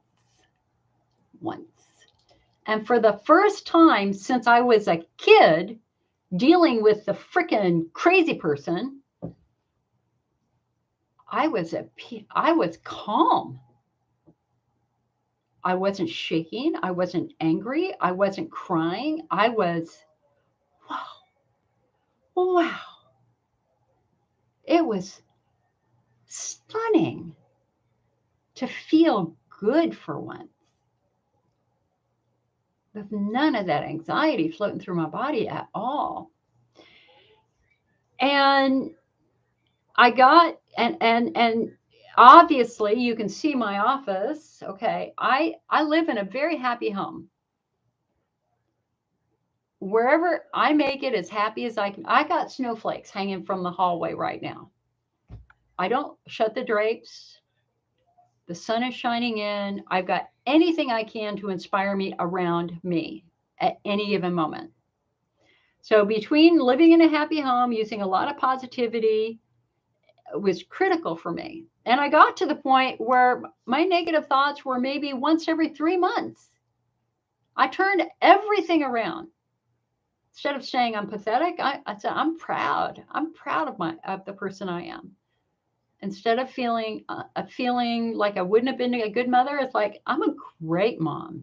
Because let me tell you, I'm a great mom. I'm just a great mom to a 100-year-old, right? Turning it around, giving my brain the message of where I wanted to be. I wanted to be remembered as somebody's kind, thoughtful, who stopped to care for somebody, care for animals hit by a car, which I did on a Christmas Eve one night. Okay. And so, man, girl, I was locked down until COVID hit.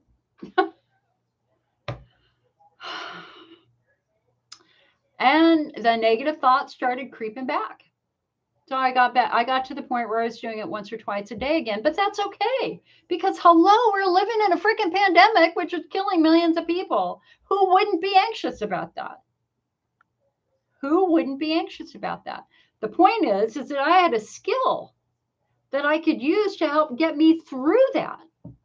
And now I'm back to doing it maybe once a week. Unless somebody talks about blood pressure, then that's on my button right now because I got diagnosed with high blood pressure last fall.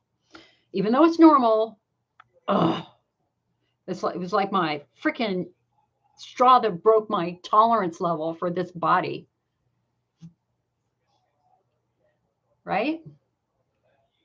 So I can't, I don't even take my blood pressure. I can't do it. I mean, I can do it. It just upsets me. I know I'm normal. I'm on meds and I'm not eating salt anymore. And I've lost 15 pounds and I walk every other day. I'm doing everything right. So anyway, the point I'm trying to make is having a skill. Rather than letting the anxiety build and build and build, rather than letting the negative thoughts build and build and build. And you know, some of you, I describe you as tornadoes when you call. You're just spinning. You're spinning.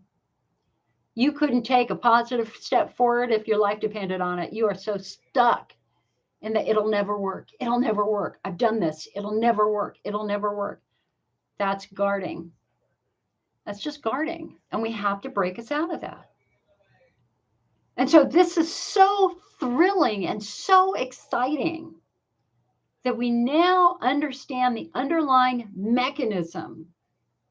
Sally writes here hold on a sec. Sally writes here on YouTube, negative thoughts are so insidious. I would never talk to anyone the way I talk to myself. I'm going to try the exactly. She says, I'm going to try the stop sign trick. That's the thing is that, you know, we've done like 100 live guest lectures on the IC Network website. I brought the world's best to you for free. And I asked every single one of them, including the director of the National Institutes of Health, who appeared in my video, why does my brain go negative? Because I am an optimistic person. You can see that in me. I hope you know that I'm as optimistic as you can get. And yet, if you ask me, hey Jill, you wanna go to a movie? My very, very, very first thought is often no, but I turn it around very, very quickly. I don't live there anymore. But I was a no girl for 25 years. And so I asked them, why does this happen? And their answer was, it's just chemistry, Jill. It's just chemical processing in your brain. Now we know it's just the chemistry of fight or flight. That's all it is. It's a chemistry of fight or flight. So if you find yourself saying no, no, no, no, no, and if you're struggling with anxious thoughts, and like Sally says, that the negative thoughts are so insidious, you know,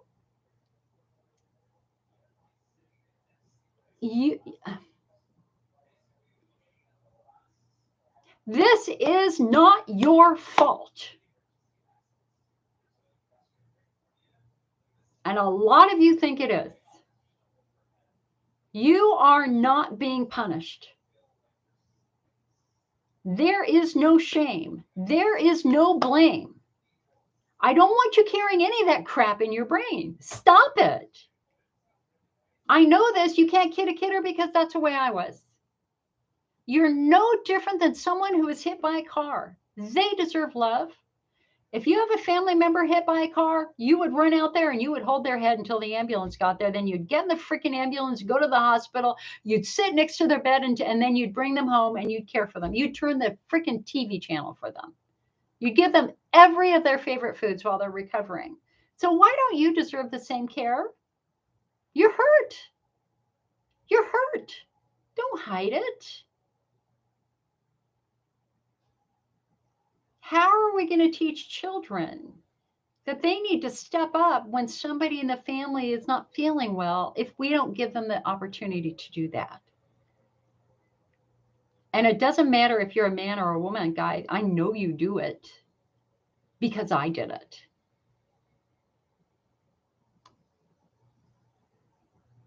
There is no shame. You know, sometimes when I work with patients, like there's two things that they often need me to say at the very end of the conversation. The first one is, I'm not scared for you at all. Like with the patient that I was just talking about.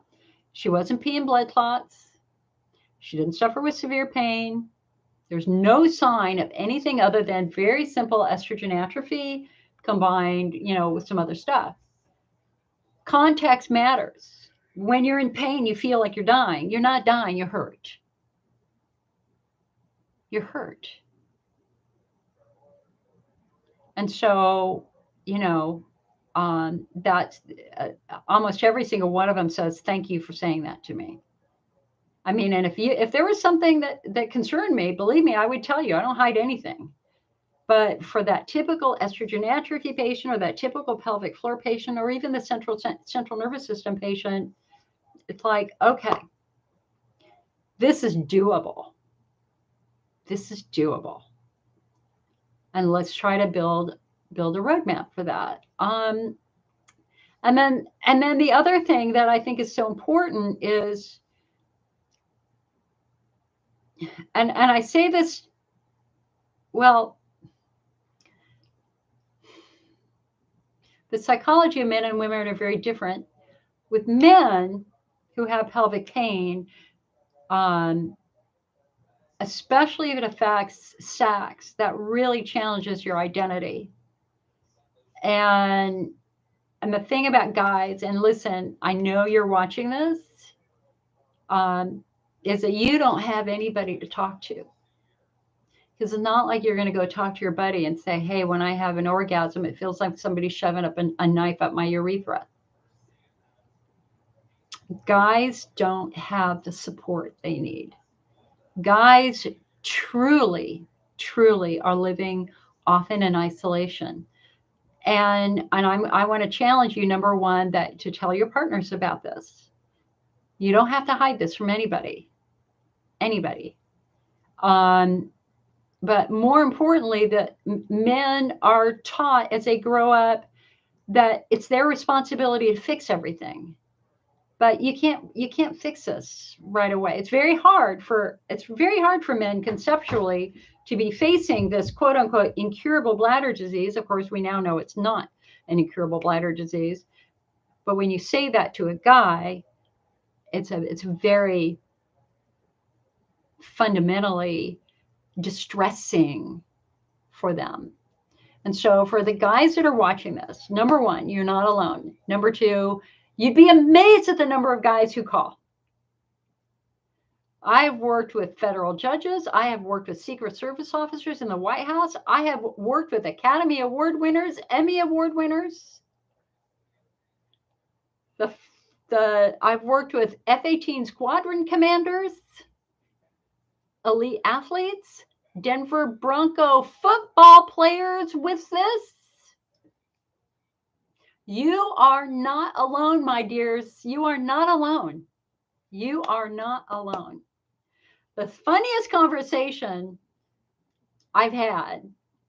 Okay, I'll tell you two conversations before I go over to women. Okay, so the single funniest conversation I have ever had in the ICU world was with a man who called, and he was really struggling, and he was a federal judge.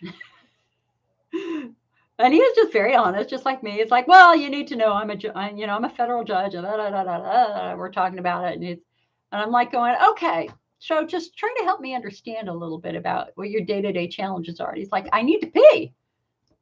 I got it, but I'm presiding over cases, but I need to pee. And I'm like, okay, so we could do the coffee thing and stuff like that. And anyway, I'm like, well, so just like pilots sometimes use these travel johns. I said, is there any way you can do something like that? And he was hysterical.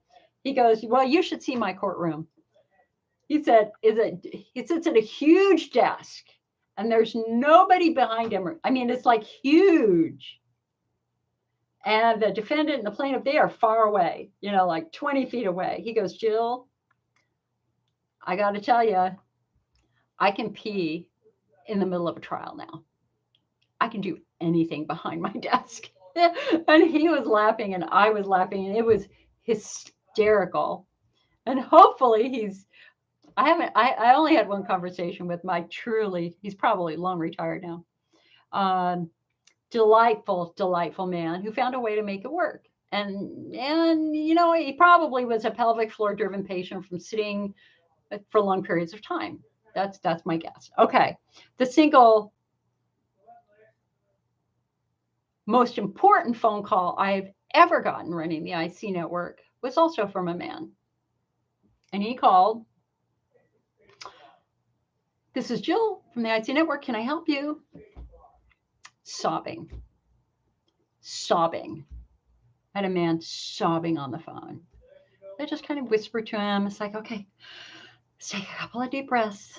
We're going to get through this. A couple of deep breaths. Just did my normal whispering for a couple minutes.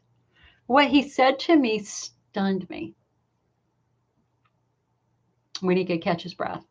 He said, I am the chief of one of the biggest trauma units on the East Coast.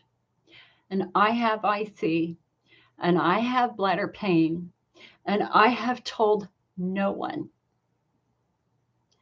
And I said, why? And he said, because they all believe that it's mental. And the minute I tell them, I will lose my standing. And he started sobbing on the phone again. And he just said, I can't do it. I can't do it anymore. And that was when, I set up confidential support groups for people in public positions to get support without disclosing their names. Now, so for the guys that are watching this out here, listen, you're not alone. Millions of men have this. 1 to 4 million men. We believe the great majority of men diagnosed with chronic prostatitis have chronic pelvic pain syndrome. In Europe, they're no longer going to be using the term interstitial cystitis or chronic prostatitis because we now understand it's really neuromuscular. Also, for the great majority of men out there, you got to look to your muscles and nerves. Usually that's where it is for the great majority of you, probably 90% of you. Okay, so let's talk about women now. Emotionally, women cope in a very different way because we got friends, we got sisters. So, hey man, I think I had a bladder infection last week. You call your best friend. It's like, oh, man, sorry to hear about it. Did you do some cranberry to go to the doctor? So women immediately, almost instinctively have a support network. And we have no problem talking with our girlfriends about peeing and pooping and sex. I mean, come on, that's what we do. So the support aspect is there, but what's so interesting about we women is the negative self-talk is stunning because so many of you go, I'm a terrible wife. Some of you say, my husband should divorce me. Some of you have said, I want my husband to have an affair. And some of you, even though sex is painful, agonizingly painful because you probably have very tight pelvic floor muscles, take pain meds just to have sex. Because your needs are subservient to everybody else in the family. Oh, you're gonna tell your kids about it? Oh no, I'm gonna hide it from my kids. You're gonna tell your husband you're in a flare? No, of course not. Stop it. Stop it. You are not subservient to anybody. Your needs are not subservient to your husband's or your children's. If you need help, ask for help. It's your job to role model that for your kids anyway. We don't want your kids growing up thinking that, oh, I'm going to leave my spouse gets cancer. right? And so I want you to think about this more. You are worthy of love. You deserve love. You deserve kindness. You deserve compassion. You deserve hugs. You deserve kisses. You deserve somebody making you food if you don't feel well. So it's very interesting, the different dynamics between men and women. I mean, and I know that there's more going on there. That's just my perception of working with you for so long. And like, I know it's not my fault. In my 20s and my early 30s, I thought it was all my fault. That's why I was depressed. And when you're given the gift of perspective and the gift of causation, like Sue, who fell off a horse, and that was when she damaged her pelvic floor, which is why she has scar tissue there. Being able to see cause and effect is important here, because I want to take all the blame away. And if you need a pep talk, please call me. And if you're suffering from depression, then it's important that you have somebody to talk with, preferably somebody that you can go to face or work with over video, a psychologist or a psychiatrist. Nobody's saying that you've done anything wrong. They're just saying is, hey man, life was hard. And sometimes we need skills to get through these moments of difficulty without any blame, without any shame, right? Steve says, low acid coffee and low acid decaf coffee still have an impact? Yes. I just had this conversation with somebody. Coffee is a challenge for two reasons: caffeine and acid. Caffeine is like taking a jackhammer to the nerves, which give you frequency urgency. So that's why people like to drink coffee in the morning. It stimulates the nerves to help you have a bowel movement. But the other problem with coffee is it makes you pee more because it's stimulating the nerves. That's a caffeine. And even if you switch to decaf, there's still a little bit of caffeine in that. They haven't taken it all out. I can't even do decaf because it messes my heart up so bad. So concept number one is the caffeine. Concept number two is the acid. Doesn't matter if it's decaf or regular, the acid's going to irritate your bladder. If you had an open wound on your hand, would you pour coffee on it? Would you pour decaf coffee on it? You have a puncture wound on your hand. Would you do that? Now imagine what would happen to that wound if you did it over and over and over again.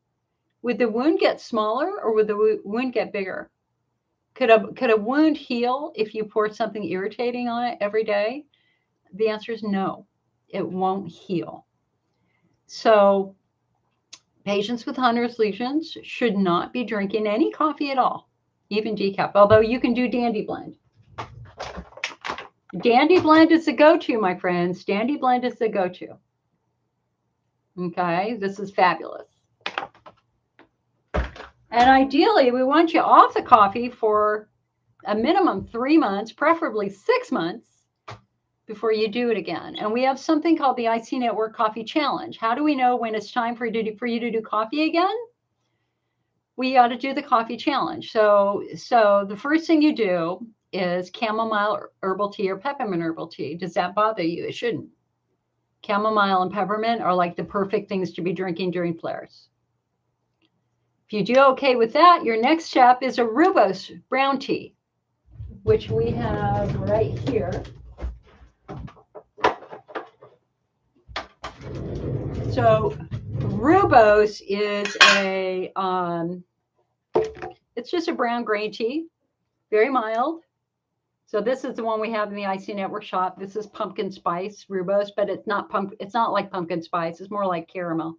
Really, really good. So your second thing after the chamomile is to try rooibos. See how you do with the rooibos. If you do okay with that, Your next step then is going to be an herbal coffee. So there's Caffrey Roma, there's Pero, there's Puros, but Dandy Blend is the best of the best. So I would just try that. We have it in the IC Network store. This is it. This is perfect, in my opinion. So let's say you do the Dandy Blend. You do that for a week or two. See how you do. If you're okay, then your next step is going to be a low acid coffee, a low acid decaf coffee. Now, coffee acidity is determined in 3 ways. It's determined by where the beans are grown. They need to be at a low altitude rather than a high altitude. Secondly, it's about how they're roasted. Low acid coffees are dark because they cook the beans and push the acids out. So the darker the roast, the lower the acid. And the last but not least, the third thing that affects coffee acidity is how you brew it. If you do a cold brew, that is going to be the lowest level of acid. And of course, we also have Pre-Leaf, which has been a sponsor of the show in the IC Network for years, which you can also do to reduce residual acids. So the low acid coffees are going to be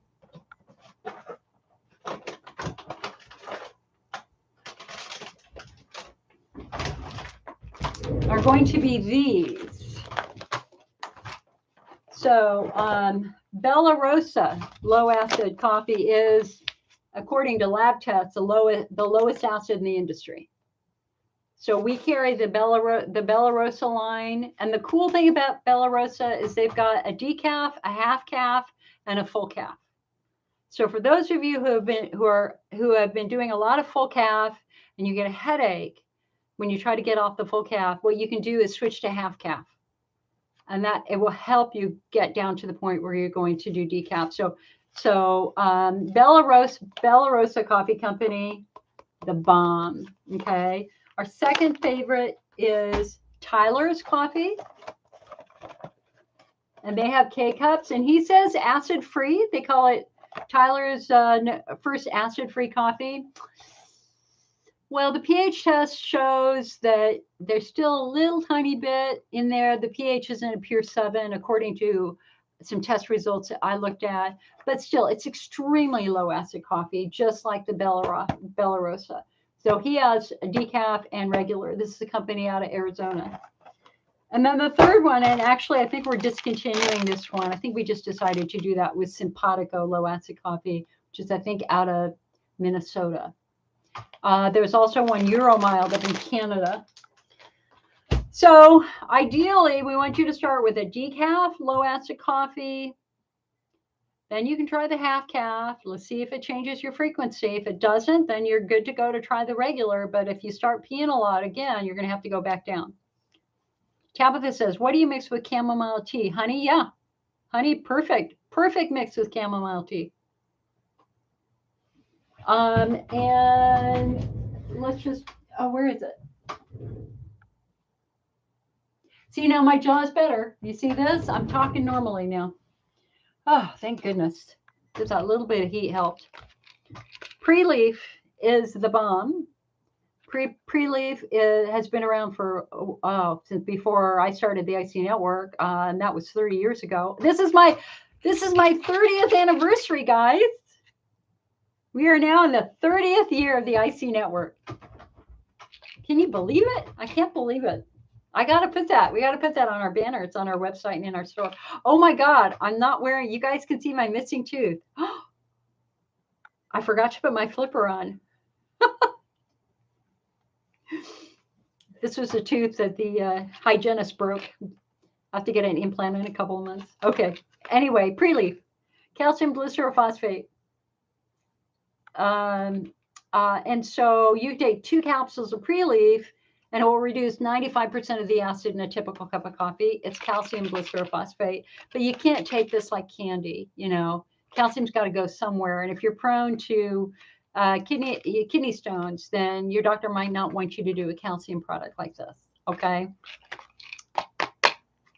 These guys are great.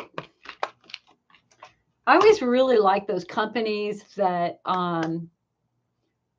communicate and engage and care about the IC patient and Alan Kligerman, who invented Preleaf, his company was AK Pharma, which just sponsored every IC event he could. And then he was my first sponsor of the IC Network like 28 years ago. And then he retired and a new company took over Preleaf, and they're doing the same thing, DSC Healthcare Solutions. Marcia says, happy 30th. Isn't that crazy? I started this when I was 33. It's weird. It's very weird because I feel 25, you know. Wynn says, are almond milk and oat milk generally safe for bladder wall driven IC? Have done the elimination diet and starting to add some things back. I see one has potassium citrate and the other one has dipotassium, phosphate, riboflavin, and B12. The problem with almond milk is that almonds are high in oxalates, and oxalates can actually be irritating to tissue. So I would pass on the almond milk. I wouldn't do a lot of almond milk. Almond milk is also associated with a rise in oxalate-based kidney stones. Sorry, I just got a news flash about the storms. So I would put oat milk ahead of almond milk, but I would put coconut milk ahead of oat milk. I do coconut milk yogurt. I do coconut milk in my smoothies and lattes. I personally wouldn't touch almond milk at all.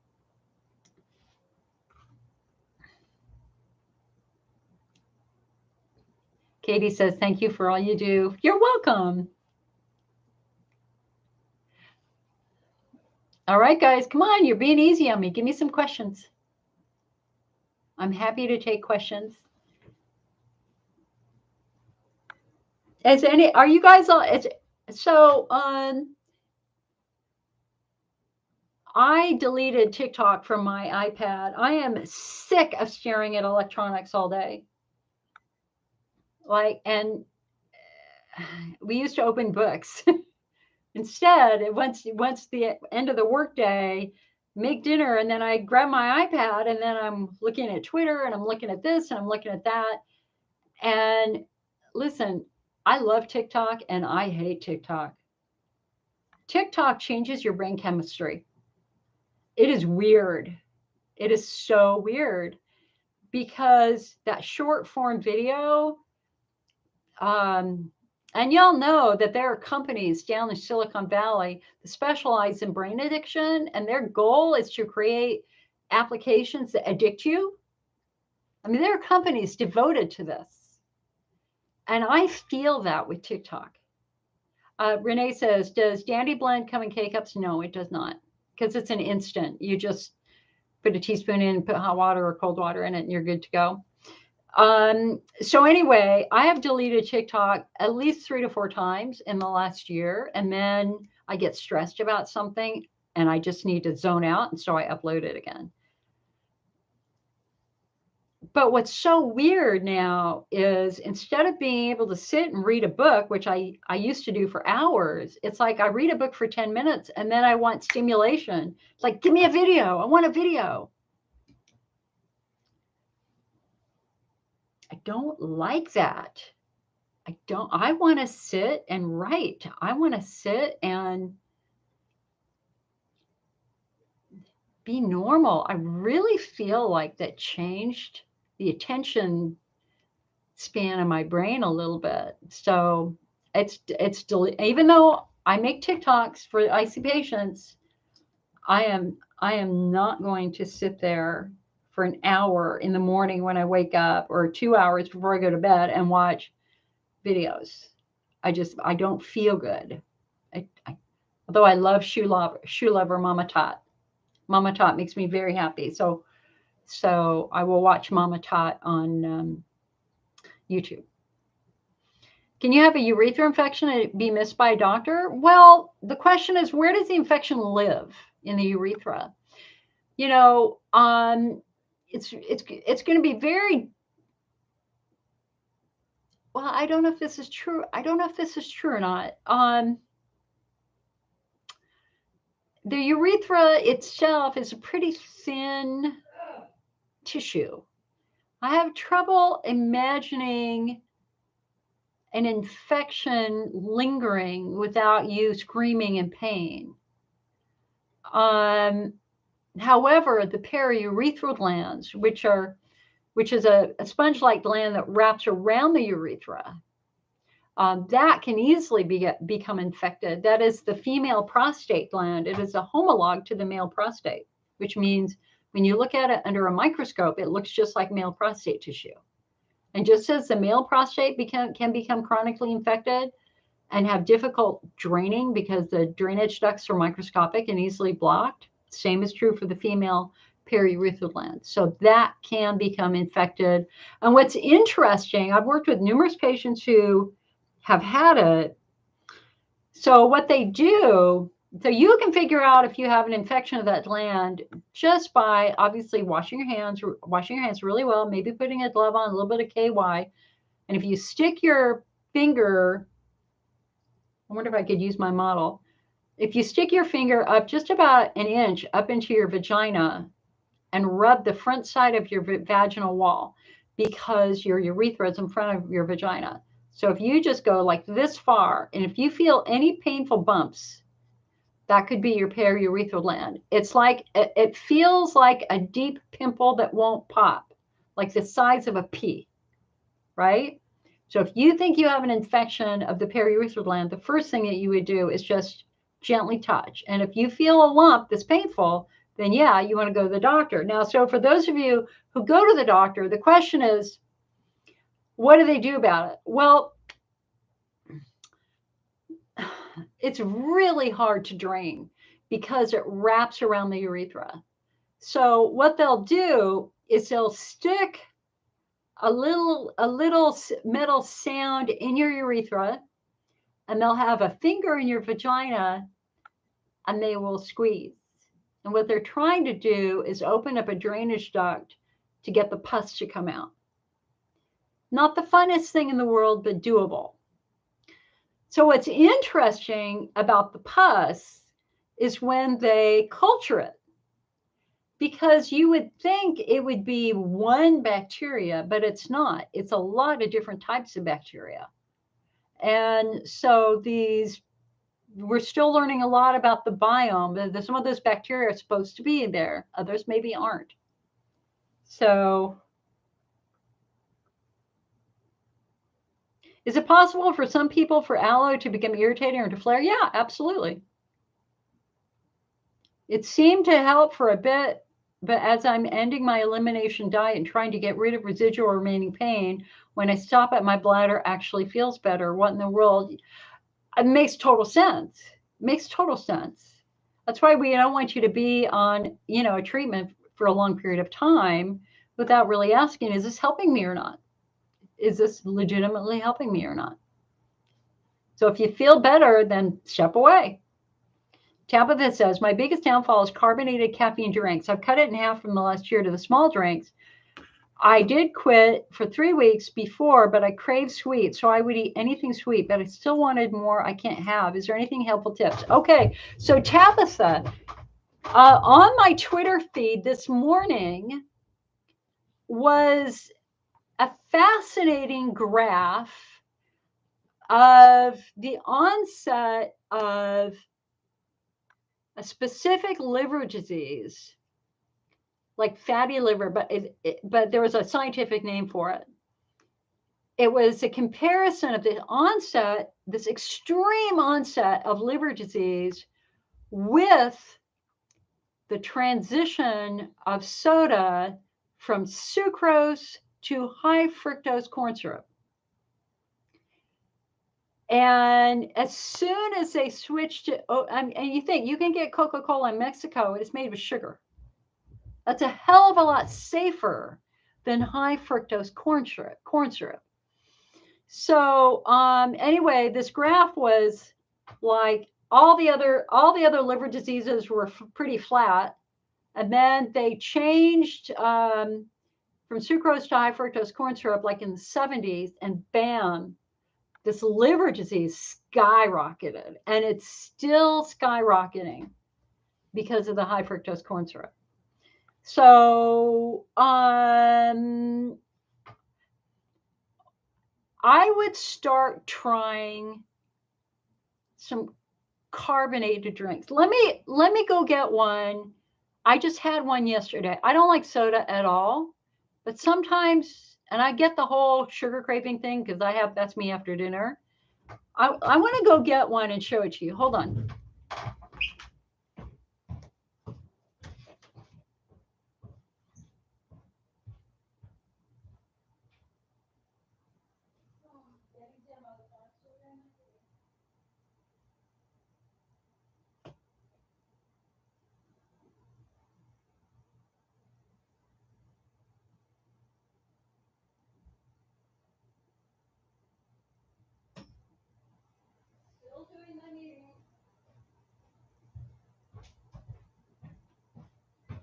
Okay.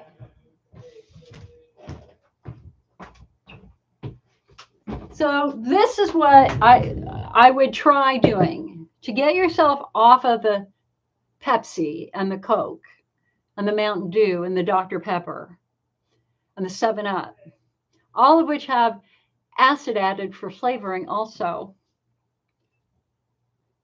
Try a Clearly Canadian. So Clearly Canadian comes from Canada, and it's really good. But it is made with sugar. It is made with plain sugar. I think it'd be really interesting. So it's very fizzy. Believe me, the blackberry flavor is by far their best flavor. I wouldn't have more than. I mean, this is the first one I've had in 6 months. I had one yesterday. I mean, I just wanted something sweet to drink when I was at the store, and I saw this. But I love Clearly Canadian. The company went out of business, but then it came back. It went out of business when they tried to use sugar alcohol. I mean, sugar alcohols. Everybody likes the original one with plain sugar. So I would try to switch from that to this. I bet, Tabitha, that you would love Clearly Canadian. And then once you get in the habit of the Clearly Canadian, then you can go to LaCroix, just a sparkling water. I usually just do sparkling water, or I make myself a Frappuccino with Dandy Blend. That's my drink during the day. But every now and then you just want something. And this says, what are the ingredients? Spring water from Whistler, British Columbia, Formosa, Ontario, or other Canadian springs. Ingredients: carbonated spring water, pure cane sugar, natural vegan flavor, little tiny bit of citric acid in it. Just a little tiny bit. Sarah says, happy 30th anniversary. I recently started pelvic floor physical therapy. My piriformis muscles are super tight. Yeah, me too. Next week, we start internal trigger point release. Good luck. Good luck. Yeah, it'll be interesting to see how you do. Sometimes with the piriformis, it's really good to, okay. This is what I was doing yesterday is you can lean up against a wall with a tennis ball and kind of go like that.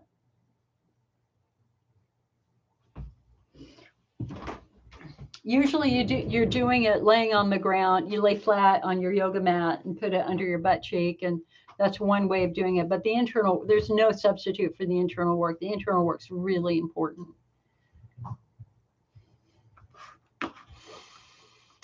My piriformis is tight right now. My SI joint has been hurting for a couple of days. Always something. Wynn says, I know it's a wonderful product and a blessing for so many, but is it possible you've been sensitive? Yes, absolutely. And some people don't tolerate aloe at all. Some people are very intolerant to aloe. It gives them stomach upset. So it's not for everybody. Amy says, I'd do anything for a diet Dr. Pepper over 3 weeks for me. Amy, see if you can find Clearly Canadian. I bet you'll love it. I bet you'll love it. I mean, the flavor profile. I'm here. Let me just open it up. Usually what I do is I do it over ice to let the ice dilute. So you can see how fizzy it is. Can you see the fizzies? It is fizzing.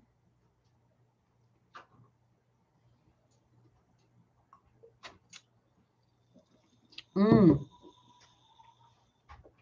Oh God, it's so good. It's like it's blackberry. It's just a little tiny bit of sourness to it, but it's like a really good Halloween candy. But it's not sickly sweet like soda. Mmm. Man, that's good. Love it. I wouldn't. I mean, if I had to choose between a Dr. Pepper and this, I'd throw the. We used to, when I was a kid, we used to heat up Dr. Pepper with lemon and drink it hot. That's something we did a long time ago. Lori says, I pee in the morning and come back to bed. The burning starts. I'm just grabbing for info. Sorry.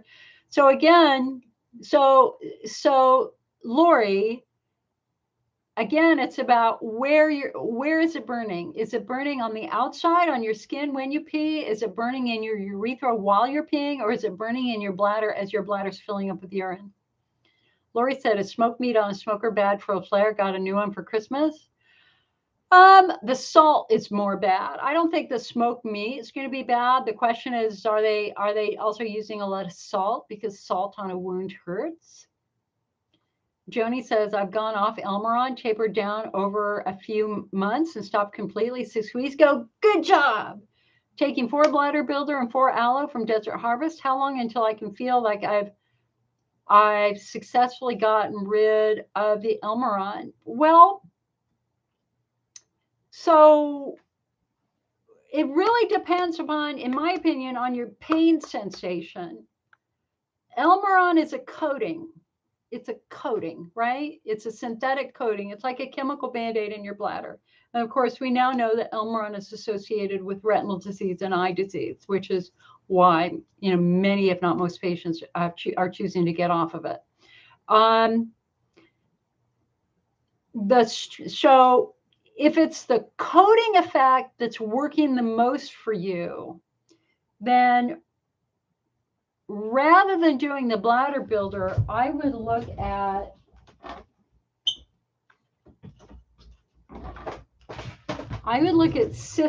Cystomend. Cystomend has significantly more chondroitin in it than the bladder builder or the Cystoprotic or any of them. So for the patients, especially patients who are in estrogen atrophy and they can't do the estrogen because for one reason or another, Cystomend is the most robust formula for people who need a really, really thick coating. So you might want to consider giving this a shot.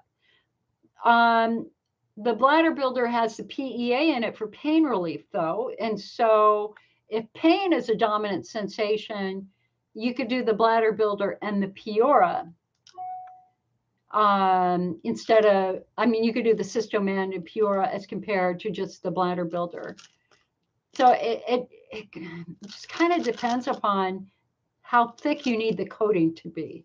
This is definitely the thickest coating. This has the most chondroitin in it. The funny story behind that, but it's probably not mine to share. Renee says, is monk fruit bad for the bladder? I don't know. Wynn said, I'm also curious about pure monk fruit. Most is mixed with sugar alcohol, erythritol. And I know that does seem to flare me. Sugar alcohol is awful. The challenge with the sugar alcohol is that everybody has a level, and it's different for all of us, where if you stay below that level, you're fine. If you go above that level, explosive diarrhea. Explosive diarrhea. At least that's happened to me. So it's and that was what doomed this company. That's why this company almost went out of business, was because they tried to do sugar alcohols in it. And they've gone straight back to sugar, and now it's growing, it's growing back, and the reputation is good. So I'm very leery of sugar alcohols. I used to love balance bars, which was 30% protein, 30% fat, 40% carbohydrates. And they had a new one come out. And I didn't look at the label. I just bought it and I ate it. Holy hell, mother of God, I had diarrhea for like 4 days. And I called the company and I ripped them to shreds. Like, what the hell did you do? And I got a profuse apology. So, and like money, I don't remember, like coupons. They sent me like 10 $5 coupons or something. Not that I would buy, not that I bought their product again for a while. I haven't even seen balance bars on the market in a while. Oh, listen, dude who just came into YouTube. Seriously, we're here for pelvic pain support, injuries. This is not the place for you to do this.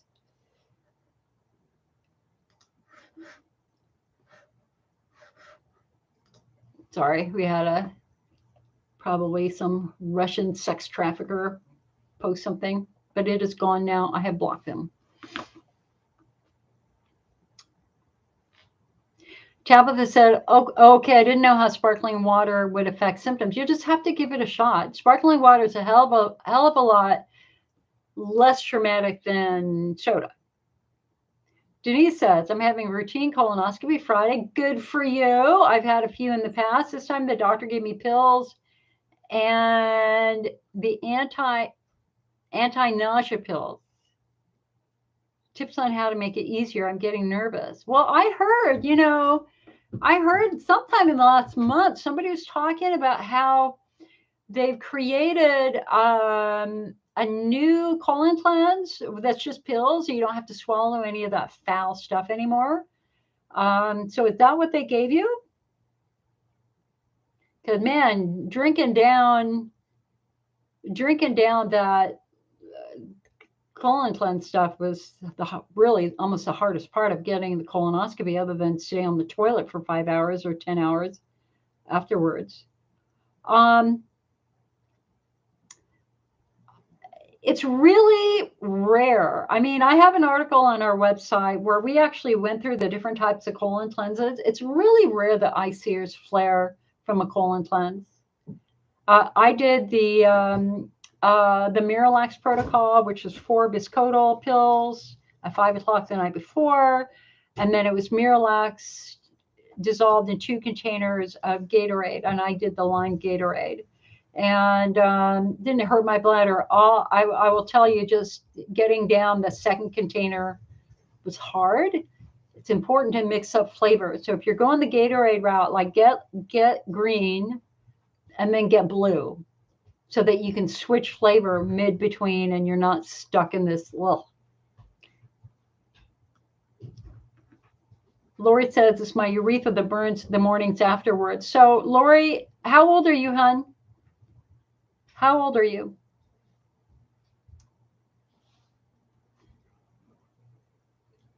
It's that urethra. The urethra burning is really strongly associated with estrogen atrophy.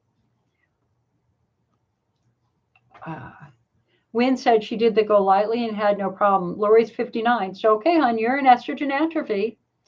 So that urethral pain and urethral burning can simply be dryness in your urethra. And so that topical estrogen, you can, what my doctor had me do, but you have to confirm this with your doctor, is rub a pea-sized drop right into the entrance of my urethra. Took about 2 weeks, but all the burning and discomfort went away. Oh, Denise says, yes, you're getting the new pills. I'm afraid of all that water irritating my bladder. Well, I like the decision you made, hon. If I had the choice, if I could swallow 15 pills to do it, I'd do it. How many pills do you have to swallow?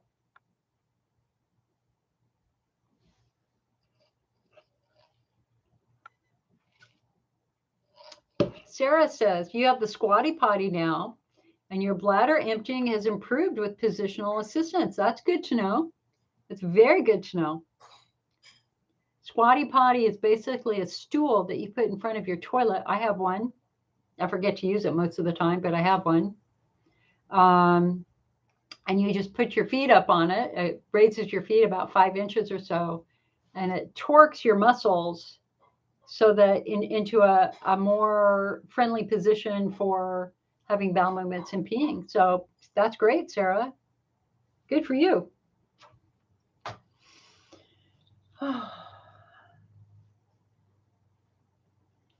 Time to put the hair up.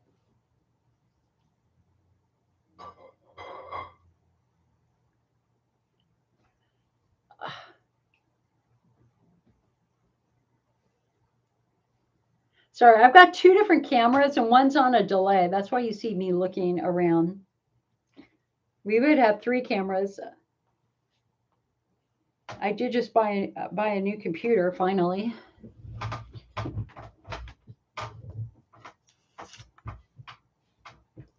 Did that work? No, right there. That didn't work. There we go. All right.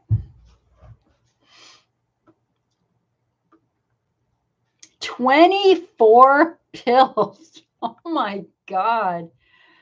Are you supposed to drink? I mean, you'd have to drink a quart of water just swallowing 24 pills, Denise.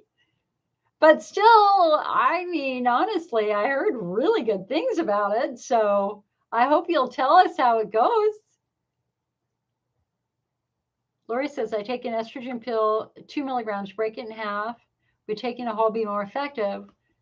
Well, the problem with taking oral estrogen, Lori, is that it is associated more with the risk of cancer, because when you swallow it, it gets pulled from your stomach into your bloodstream, and your bloodstream sends it all around your body. So it's not like it's all going where you need it. It's actually going everywhere. And it's going to your breasts and other places. And that's why it's associated with more cancer. Topical estrogen, on the other hand, is a far more effective way to use estrogen with fewer risks, because when you put it on the skin or you put it in your vagina, it's right there at your bladder, and your bladder is going to get more estrogen from the topical than it will from the oral without the risk, the greater risks. A topical estrogen is considered remarkably safe when compared to oral estrogen. Denise says, yeah, better than that drink. Thank you, Jill. I want to hear about it. I need to have one. I should have one this year. I really should have one this year. I mean, I last had one when I had one the year I turned 50. And it's been over 10 years, and I know I shouldn't think about,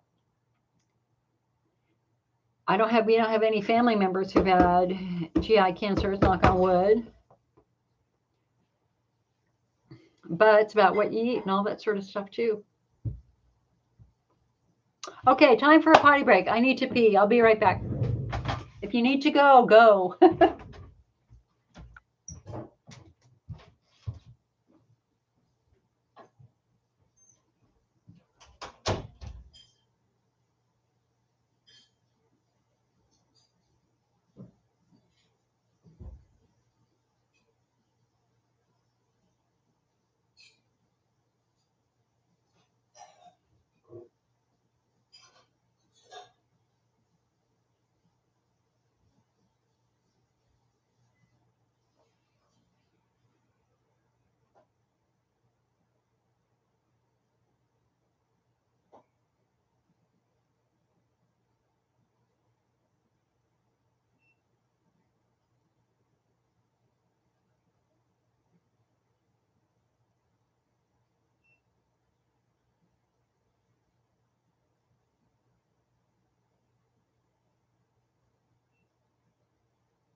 All righty then.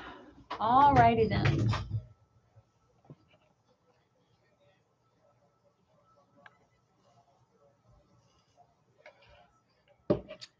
Storm's coming in.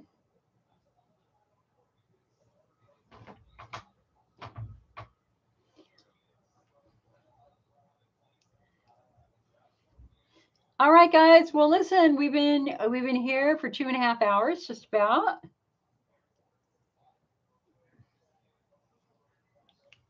Let's. You guys are being very easy on me. I will be doing a drop-in meeting, ideally on Thursday here on Facebook. I will do probably a drop-in meeting on Instagram.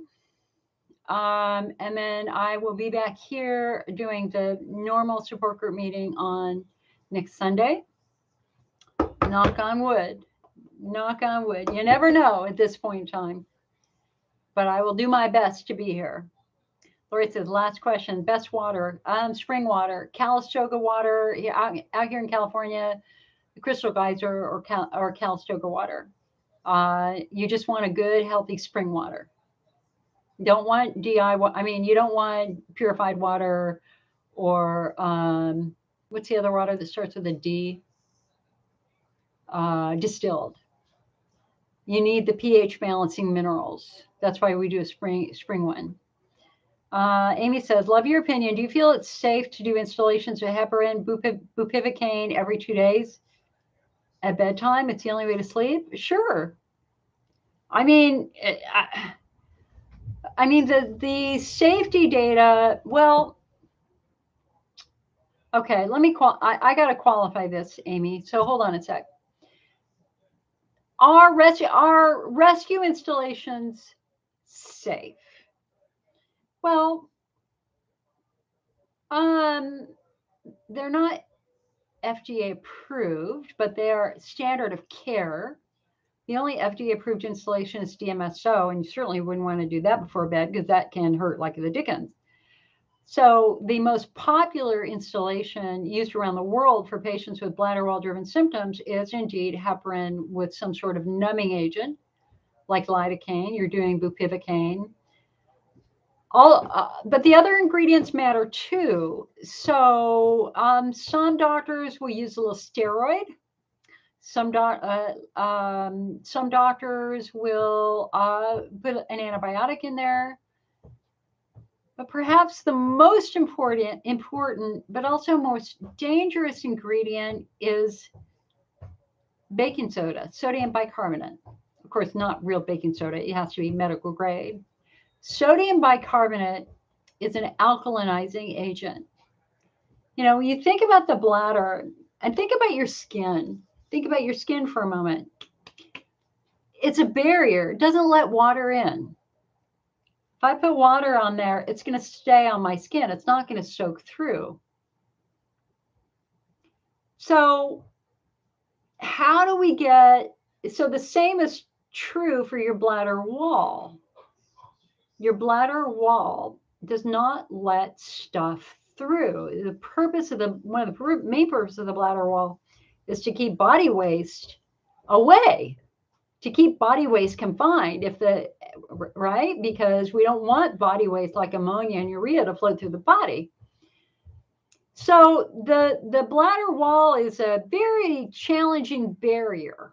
How do we get medication through the bladder wall so that it can get to the nerves and calm the nerves down, et cetera, et cetera?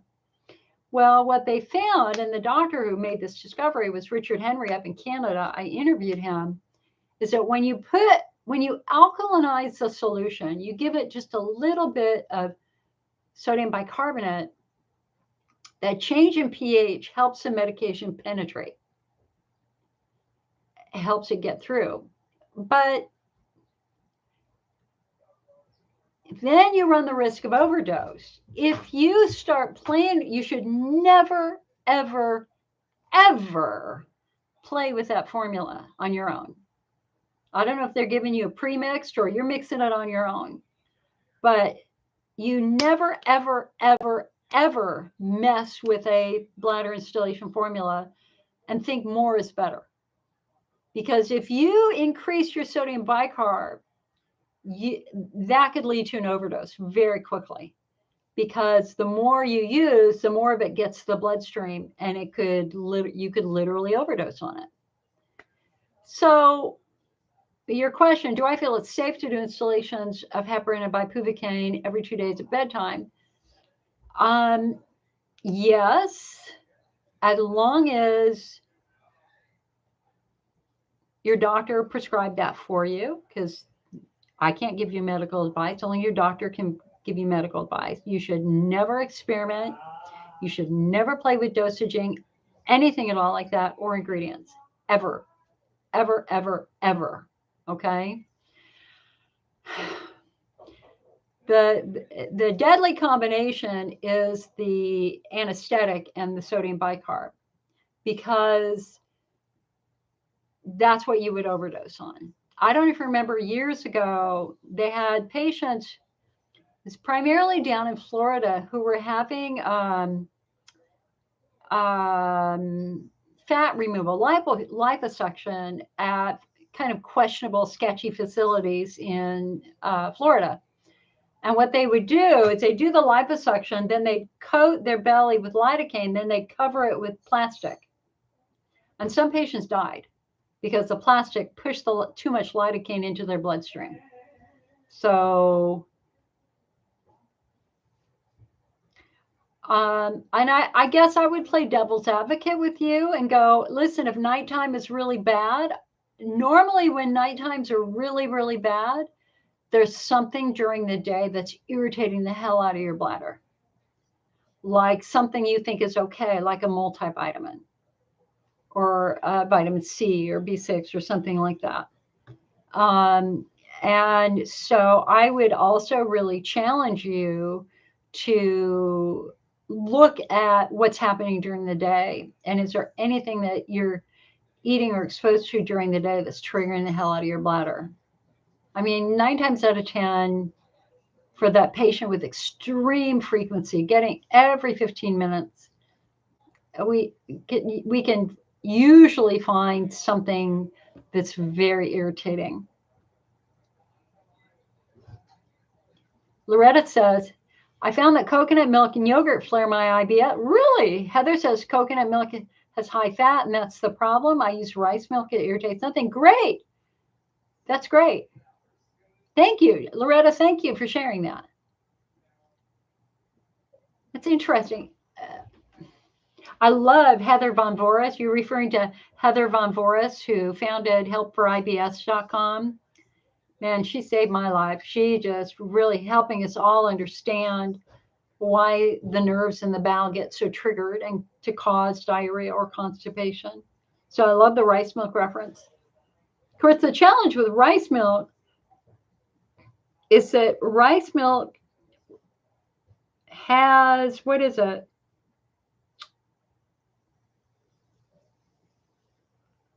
A toxin in it.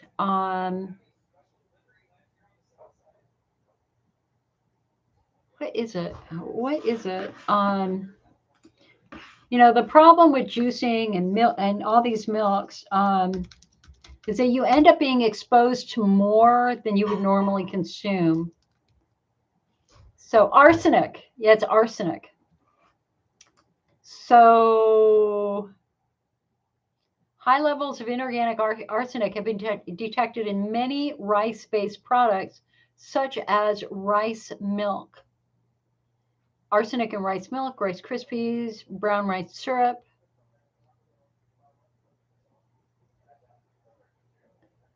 So, look at, okay, this is interesting. And I know that this is like, oh, come on, please give me something I want to drink, right? I'm not trying to burst your bubble here. So in the United Kingdom, hold on a sec. 58% of rice-based foods in the United Kingdom contain high levels of arsenic. There are two sides to rice: the grain that feeds half the world and the primary carcinogenic source of inorganic arsenic in our diet. It's a naturally occurring element that is ubiquitous in the environment, that is present primarily in inorganic arsenic, which is highly toxic. All right. And you have to pay to read that article. I'm not going to read that.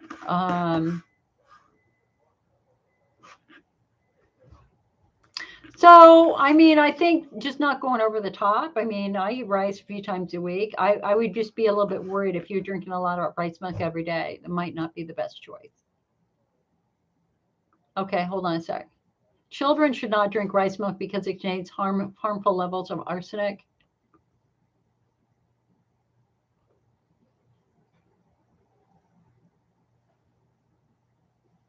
Levels can be boosted by the way rice is grown in flooded paddies and by the presence of traces of old pesticides. Rice bran, from which rice milk is made, carries higher levels than raw polished white rice. The National Health Service already advises parents not to feed rice milk, often used by those who are lactose intolerant, to children under the age of 5. Now, the European Society of Pediatric Gastroenterology, Hepatology, and Nutrition has extended this to older children. And they want it regulated in products used by children. There's no safe level of exposure that can be identified. The risk from consumption of products made from rice bran, such as rice drinks, is much higher than from raw but polished white rice. It's also linked to the development of cancer.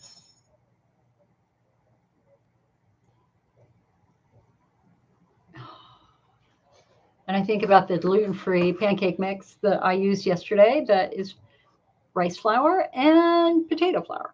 Great. Amy says, I do use DMSO, but only every 3 weeks. I don't know. I don't know why DMSO is still, I mean, it's very, yes, it's FDA approved, but the FDA approved dosage we now know causes irreversible bladder spasms in some patients. I don't know a lot of clinics who are using DMSO anymore. It's really the heparin lidocaine that's the bomb. The only advantage DMSO has is it's a penetrant. Marcia says, is ozonated water okay? We have spring water, but it says ozonated. I don't know. Amy says, you use Solu-Cortef. Right, that's the steroid. Lori says, milk is an irritant. Milk is usually not an irritant for IC patients. It's just a lot of IC patients are lactose intolerant, so they don't do milk. I rarely drink milk. If I drink milk, I get very crampy. My body doesn't like it, even though I'm negative for celiac disease. Amy says, I do sodium bicarbonate with lidocaine, only 2 ml. Make sure you verify all those levels with your doctor, hun. I can't tell you if that's right or not. Okay, well, I like what you're doing, but you got to be super, super careful and make sure when you talk to your urologist, you tell them what you're doing. Katie said, I started taking valsartan for blood pressure, resulted in frequent piddling for 2 hours afterwards. Started taking Preleaf beforehand. I think it's helping. Good. I take hydroxychlorothiazide, the lowest dose, and I definitely pee more. But it's not giving me frequency.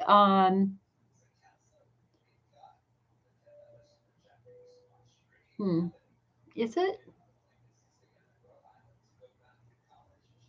Yeah, Sarah, you got that right. I don't know. We're gonna do a survey on blood pressure medications in IC. Actually, I had somebody ask me to do that, a company.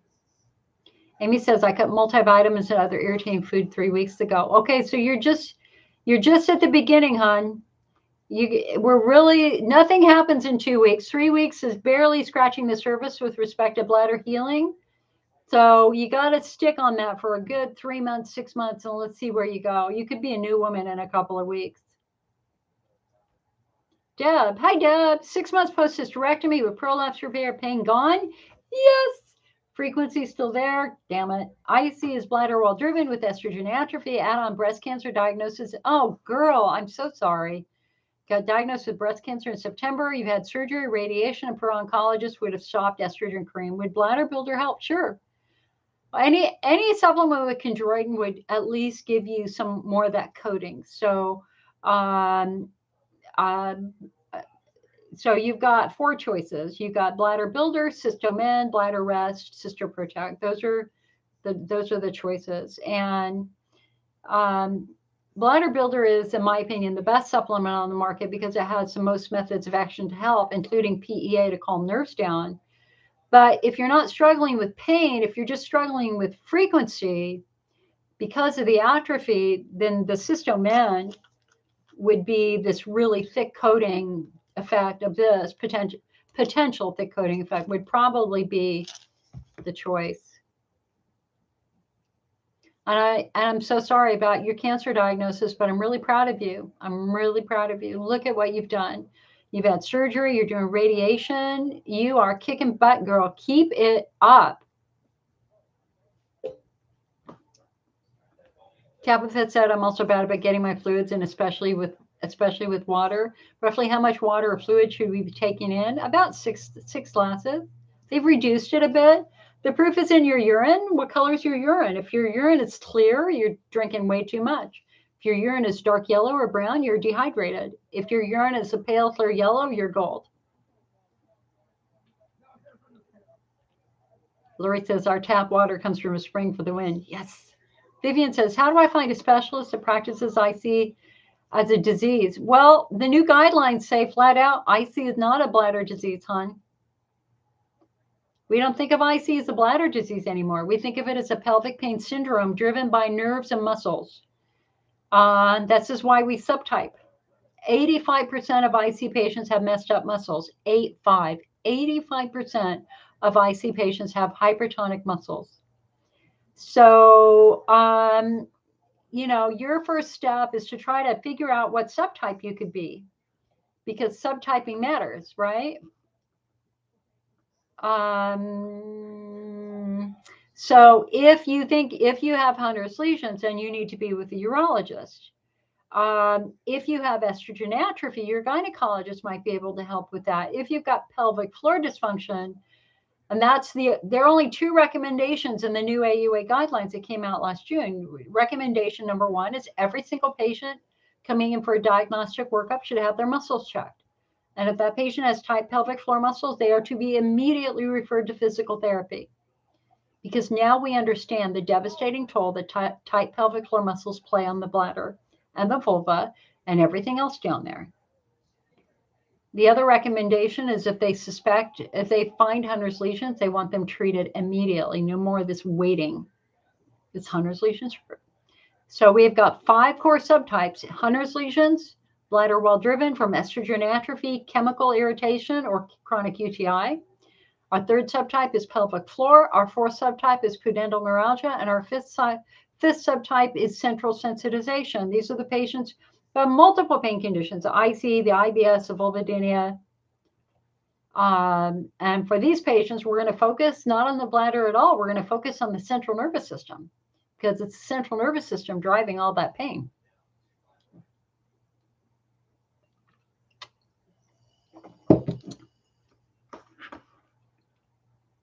Kristen says, I'm struggling with constant pain and going to the bathroom every 20 minutes.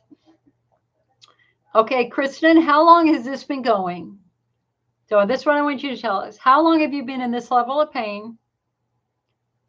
And where is the pain located? Is it in your urethra? Is it in your bladder? Or is it your skin on the outside? Or is it in your vagina? Where is the pain located? You'd be amazed at the number of patients who think they're having an IC flare. But when you ask them, where's your pain? Like I was working with a lady on Thursday or Friday. It's in my vagina. And I'm like, okay, that's not your bladder.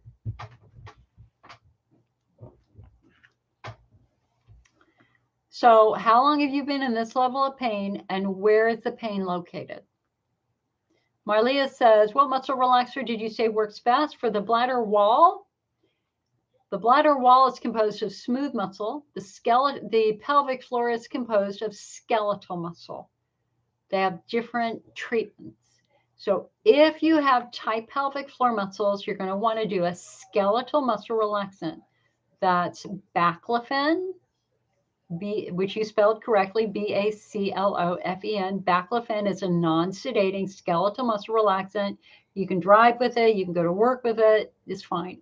I couldn't take it. It made my chin itch. It was very weird. The other skeletal muscle relaxants are going to be Flexeril, cyclobenzaprine, which is the scientific name for Flexeril, or Valium.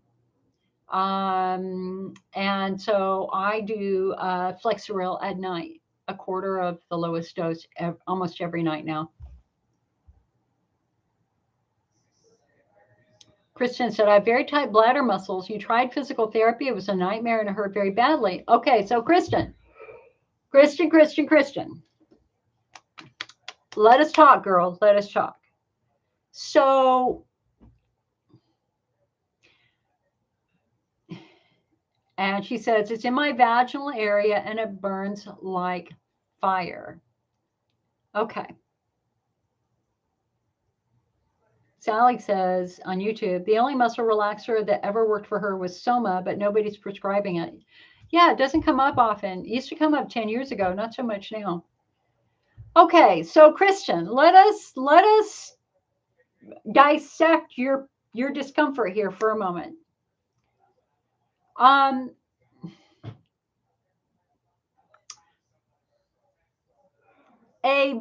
Okay, so we need to differentiate between bladder and pelvic floor. So it is possible to have bladder spasms. A bladder spasm usually occurs as the last couple of drops of urine are coming out of your urethra and the walls of your bladder touch because your bladder is emptied and your bladder quivers, and it's completely disgusting. Bladder spasms, so you're normally sitting on the toilet, you get this violent spasm, you bend over, it shoots up your back, kind of, and it just like you're just frozen. You're frozen there for a minute or two until the spasm resolves. So that is how I experienced bladder spasms. And it's only happened once in my life.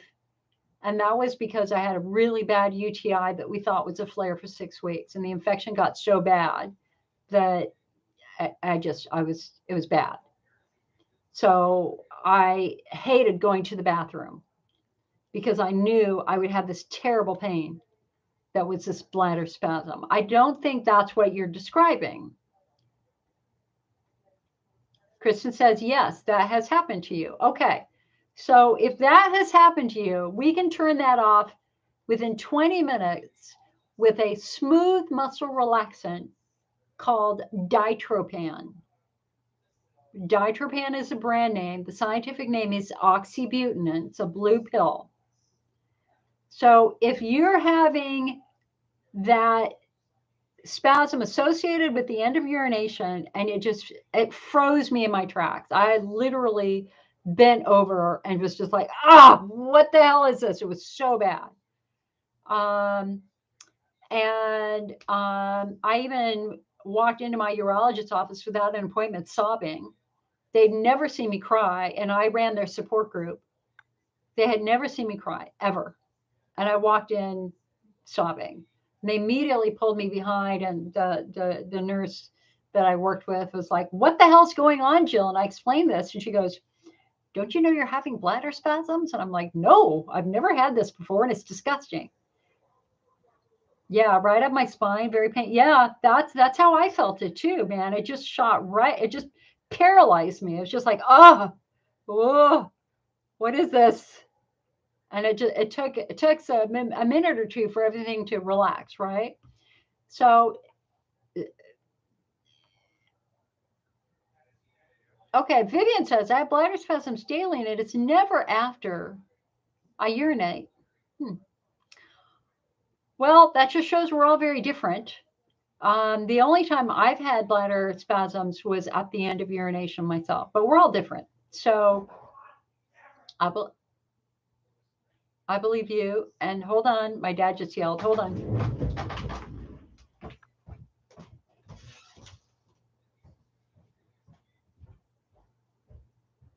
Everything okay?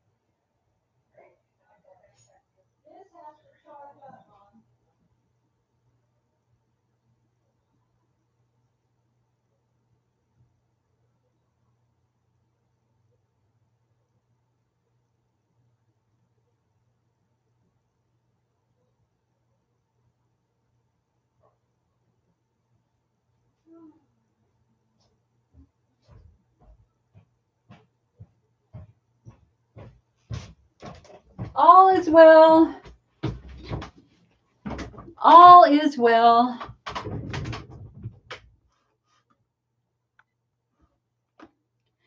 So, no, he just spilled some water across the table.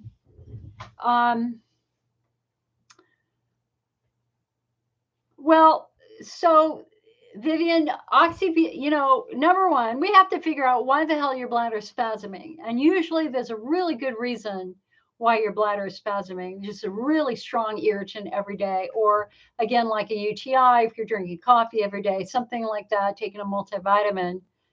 Ideally, if we can figure out what that irritant is, the bladder spasms will reduce. Oxybutynin is certainly something you can do, but the challenge with oxybutynin is that over a period of a couple of weeks, it just kind of deadens those muscles a little bit. And so it becomes a little bit harder to pee.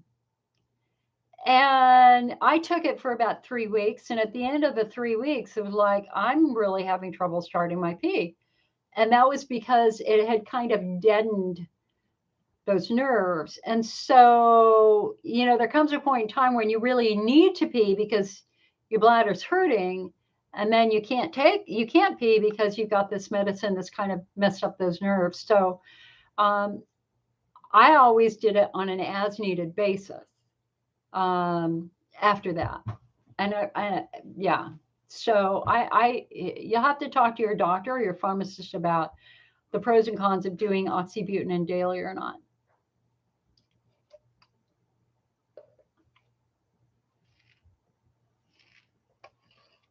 Marlia, this is interesting. Marlia says, just before I have to go, my stomach muscles burn and feel so tight.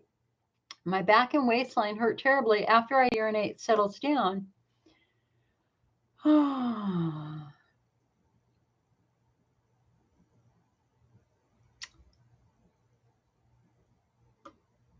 me come back to that. Kristen, I hope you're still here, Kristen. Kristen, hold on a sec. So Kristen originally said, I have very tight bladder muscles and tried physical therapy. It was a nightmare and hurt very badly. I have Hunner's lesions. But your pain is in your vaginal area and it burns like fire. So we talked about a bladder spasm, okay? But what we haven't talked about is a pelvic floor spasm. Pelvic floor spasms are not as shrill as a bladder spasm. A pelvic floor spasms feel more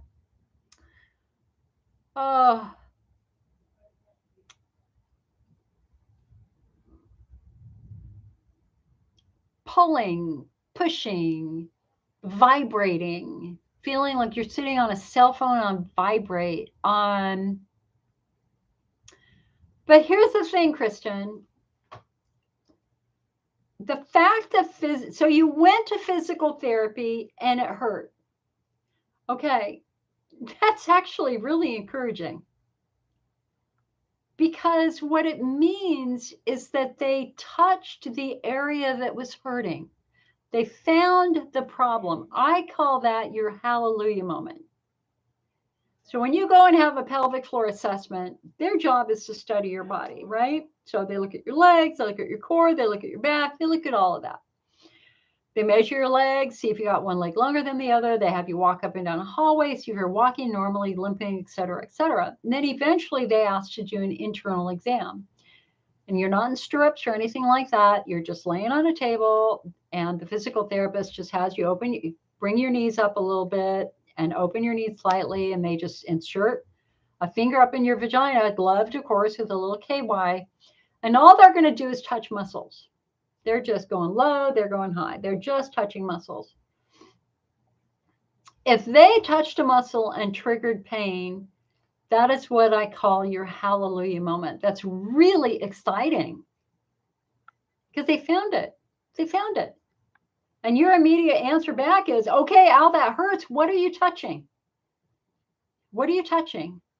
And our goal here is that you walk out of that meeting knowing it's your piriformis or your obturator or your levator ani. So you should never, ever, ever, ever, ever be afraid of that pain at that first appointment. That pain is a massive success because they found it. Now, when you go back, and the fact here, girl, you have very tight, you have very tight muscles. So the problem with tight muscles is that you're in ischemia. If you've ever heard the term ischemia, ischemia, it's oxygen deprivation. See, here's the problem with the pelvis. It's a small confined area. It has a lot going on.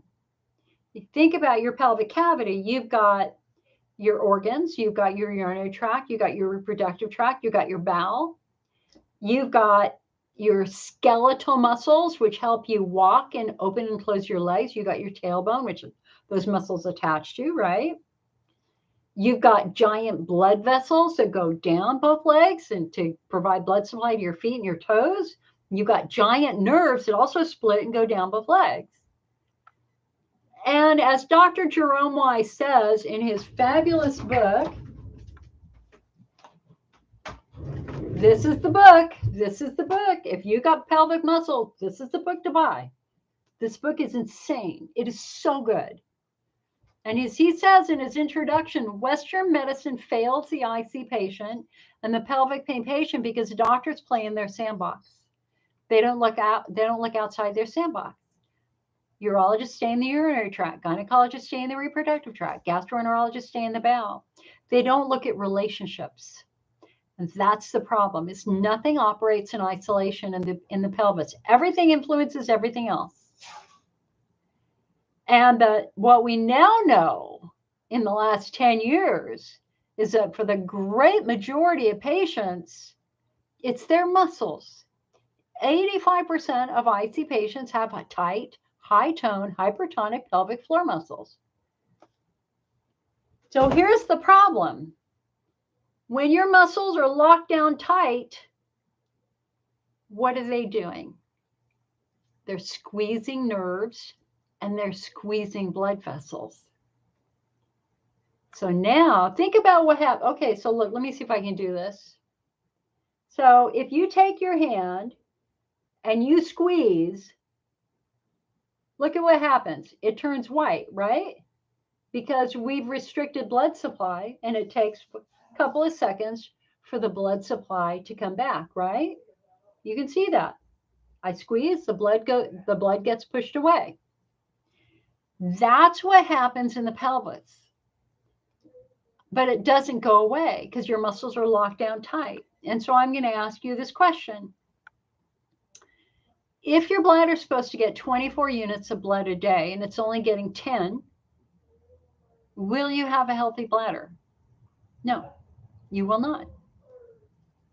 Your bladder's not getting enough nutrition and it's not getting enough oxygen to be healthy. That's called ischemia. And the bladder wall will start breaking down. Ultimately, this is what I call the chicken versus the egg. Which comes first, the chicken or the egg? And for us, it's which comes first, the bladder or the pelvic floor? For some of you, this begins after a bladder wall injury like chemotherapy or an infection. And because your bladder is screaming from the irritation, your muscles get tight to protect you. That makes total sense. But our therapeutic priority for that patient is to calm and soothe the bladder. But that's the minority of patients. The majority of patients, it's different. For the majority of us, you have tight muscles. We don't know why. It could have been a fall. It could have been having a baby. It could have been being a cheerleader or a gymnast or an ice skater or a football player. But at some point in time, your muscles sustain trauma.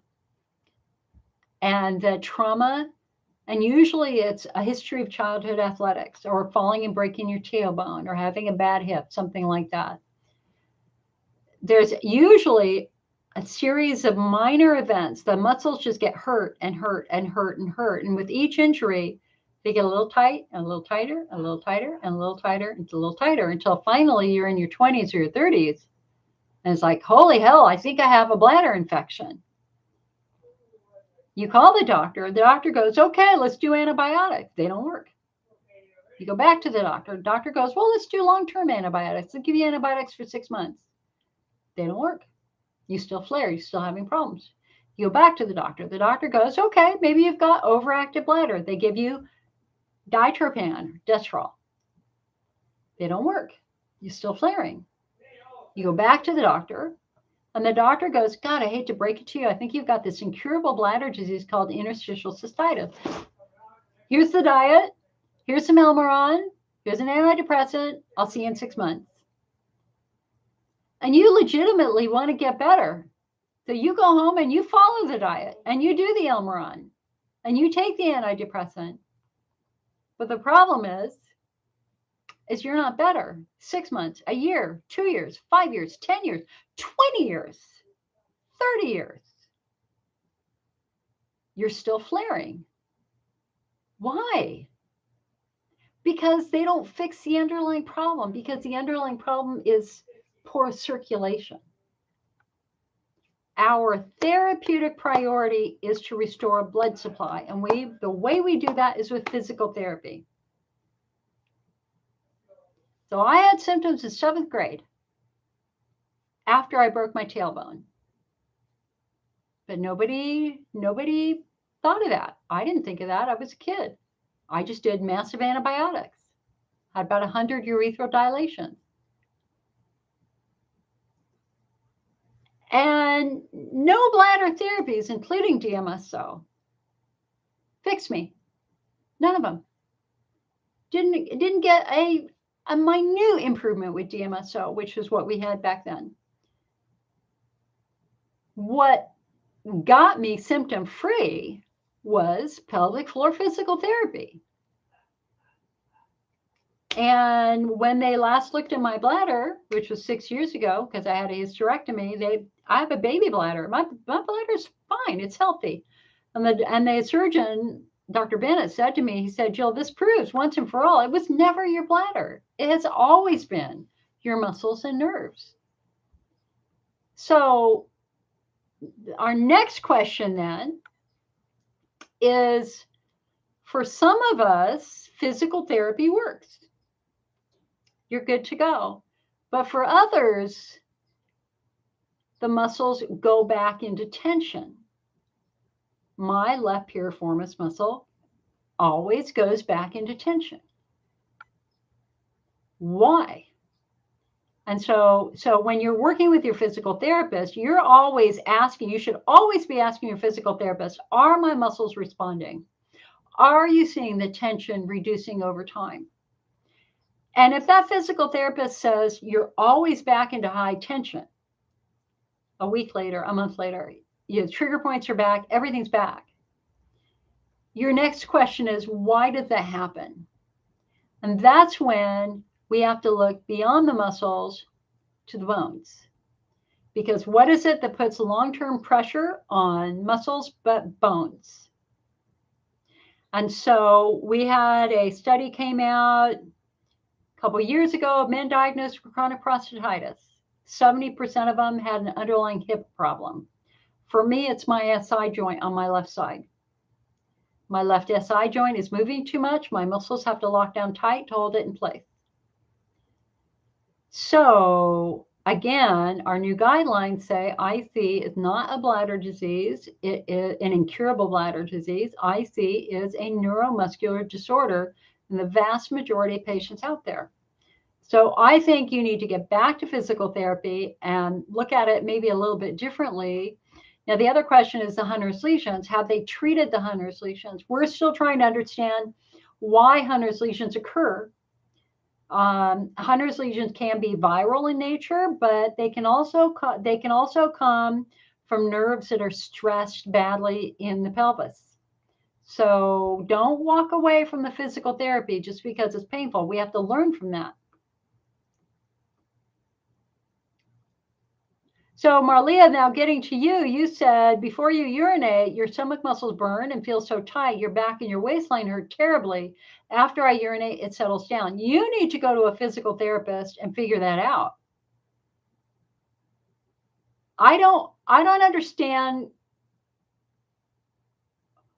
I mean, your back, so your psoas muscles, which are anchored down near your pelvis and go up both sides of your back, are tight. They're tight. And so that's pointing us still to your pelvic floor. So I would suspect that you've had long-term pelvic floor tension, and when your bladder gets really full, that's uncomfortable, which makes your muscles get tighter because your body's trying to protect you from the pain.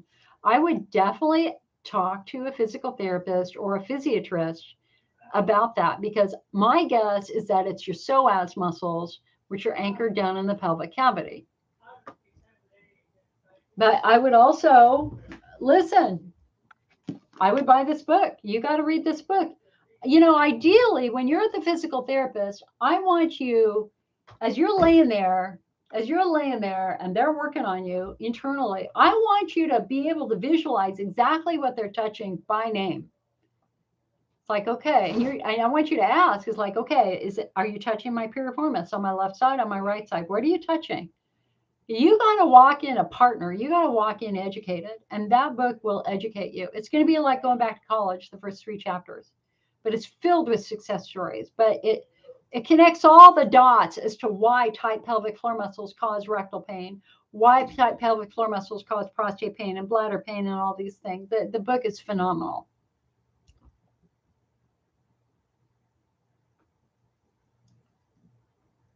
Kristen says, when they touched areas, I nearly jumped off the table. Of course, I'm going to get better, but wow, that was intense.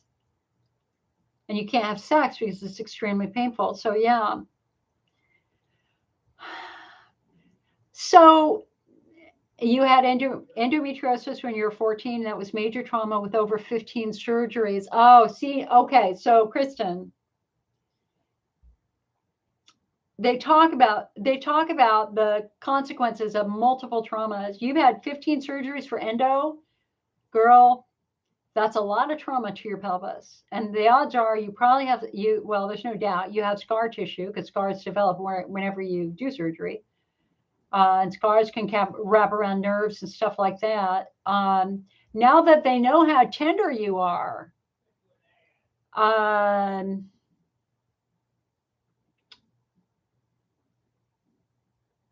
I would really be tempted to up my game and make sure that I was going to a physical therapist certified in pelvic floor work, preferably with a doctorate. There's a website, pelvicrehab.com, which lists it's the database for physical therapists who specialize in pelvic floor work for men and women. I would go to that database because your case is going to be very, very complex because of the endo and because of the surgeries. And so you need a truly seasoned veteran physical therapist who can literally by inch try to understand the triggers down there. And in the same sense,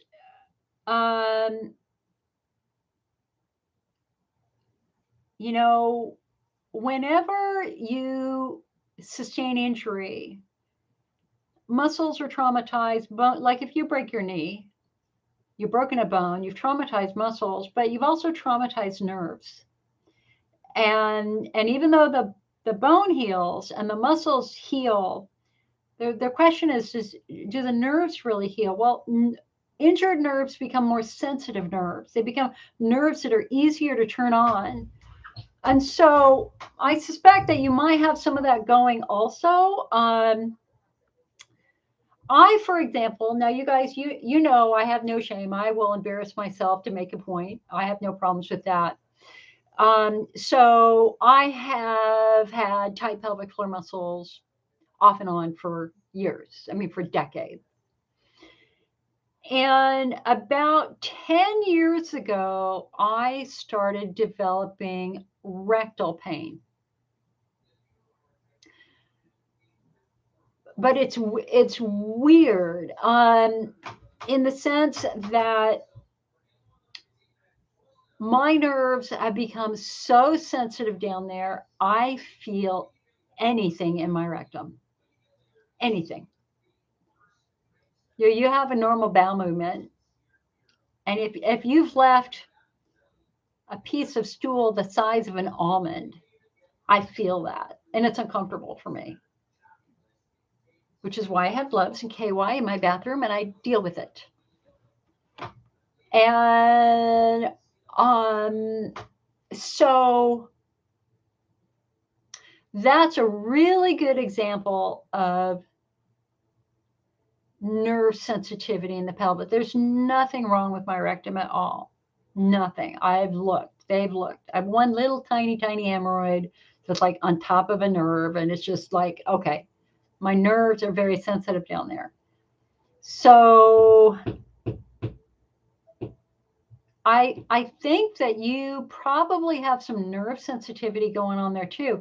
Another thing, one of the things that he talks about in this book, he really focuses on nerves. He said so many doctors miss the signs that nerves have been traumatized with pins and needle sensation, or areas of numbness, or persistent genital arousal disorder where you feel aroused even though, and it hurts and it's disgusting, or this rectal sensitivity that I'm describing.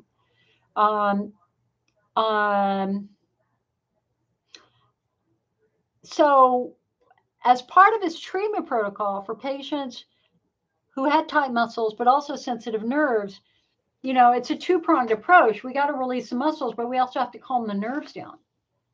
And calming nerves down isn't just a medication like gabapentin. He talks very specifically about using lidocaine creams, lidocaine jellies on the skin to numb the nerves in the surface of the skin, or even using lidocaine subcutaneously underneath the skin to calm the nerves just underneath the skin. And so this is one reason why this book is just so good at giving you options. And so you're not the only one, hon. I mean, this comes up all the time, patients who've had multiple endometriosis surgeries. Well, yeah, and you've had a complete hysterectomy in your 20s, so there's your other major trauma. Too many surgeries to list, a massive amount of scar tissue. You also have IBS, and when I'm constipated, I feel it badly is bladder pressure. Yeah, constipation is the bane of our lives because, especially if you have something called packing where stool just kind of accumulates down there, it starts pushing on things. And, the bladder, let me get my model here.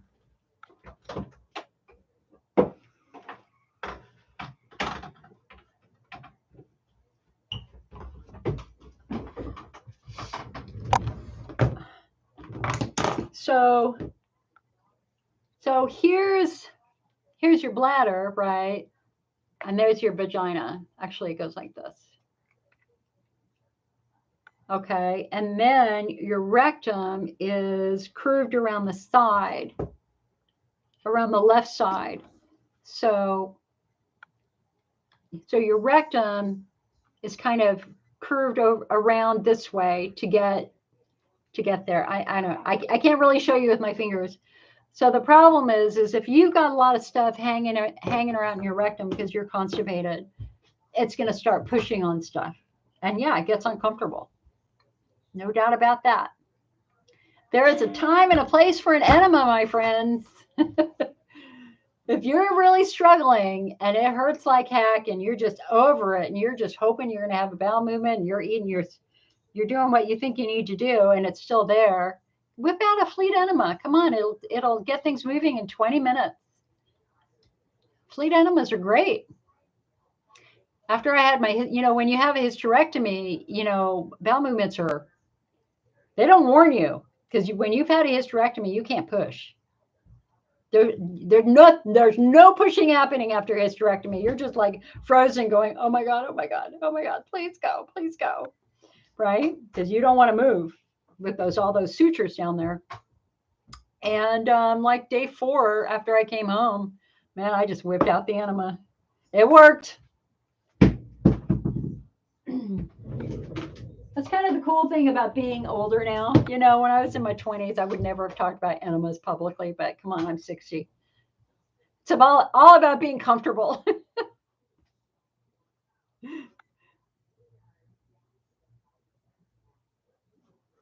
Marlia says, yes, my rectum is so sensitive. I feel the stool and I feel the toilet paper rubbing on my skin. And after I pee, I wipe it. It feels like Bengay muscle cream on my vagina. Okay, so Marlia, you're describing two separate things. Okay, so number one, the sensitivity. Well, you're describing three potential things. Okay, the whole skin, the toilet paper irritating your skin, that's estrogen atrophy. You're dry. And you can't go wrong with Preparation H wipes. Preparation H wipes are wonderful because they're pH balanced, and you know, dry skin on dry skin hurts. Dry paper on dry skin is not a happy thing to experience. And so using a wet wipe, preferably Preparation H wipes, don't use the culture, it starts with a C, I forget the name. You've got to be really careful with your wipes, but the Preparation H wipes are really, really good for the rectum. So that's what I've got. Every bathroom has a packet of Prep H wipes. Okay. So, so we want to understand the quality and health of your skin, because you may be in estrogen atrophy and you may need to use your estrogen cream on your skin to toughen it up down there. So that's concept number one.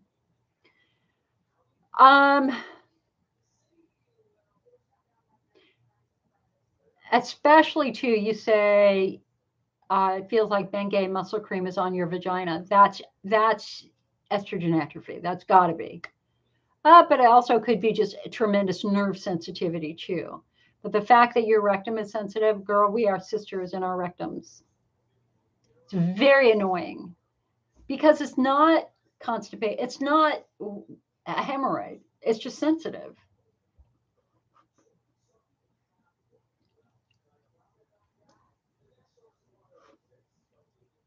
I just bought something called water wipes that I use for my mom. Because my days caring for a 100-year-old and a 94-year-old are filled with poop. Oh, last night was filled with poop. Last night was challenging, but we got there with the help of water wipes and Prep H wipes. It's a challenge when you have arthritis in your fingers. You can't wipe yourself. So anyway, intimate care is my life right now. All right. Well, listen, we've been going now for 3 hours and 15 minutes, and I think I need to go take a walk. So I'm going to do a last call for questions. I want to try to get a walk in before the sun goes down, and that's in 45 minutes. So last call for questions, last call for questions. Otherwise, if you found these meetings helpful, please come on over to the IC Network website, icnetwork.org, start reading some stuff. If you find these helpful, please think about becoming a member and getting our magazine. I've got our last magazine right there. I will have a winter magazine next month. And or think about buying something from our store, because that's what helps me do these meetings and pay our bills. And I will tell you, last year was very challenging financially, and this year might be too. So please don't go to Amazon to buy these products. If you can, please come to the IC Network store. Okay. All right, guys. I'll see you later. Have a good one. And remember that you are strong. You've never been more prepared to deal with whatever happens to you than you are at this very moment, because you are truly one day older and one day wiser.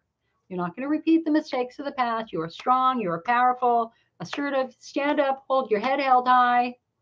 Look everybody in the eye. No shame, no blame. All right? Okay. I'll talk to you later. And if anybody wants to talk on the phone, you can find our 800 number on the top of our website. Mondays are my day off, but the rest of the week, I'm good. Okay? I'll see you guys later. Goodbye, Facebook. All right, YouTube. Be well. You have a wonderful week.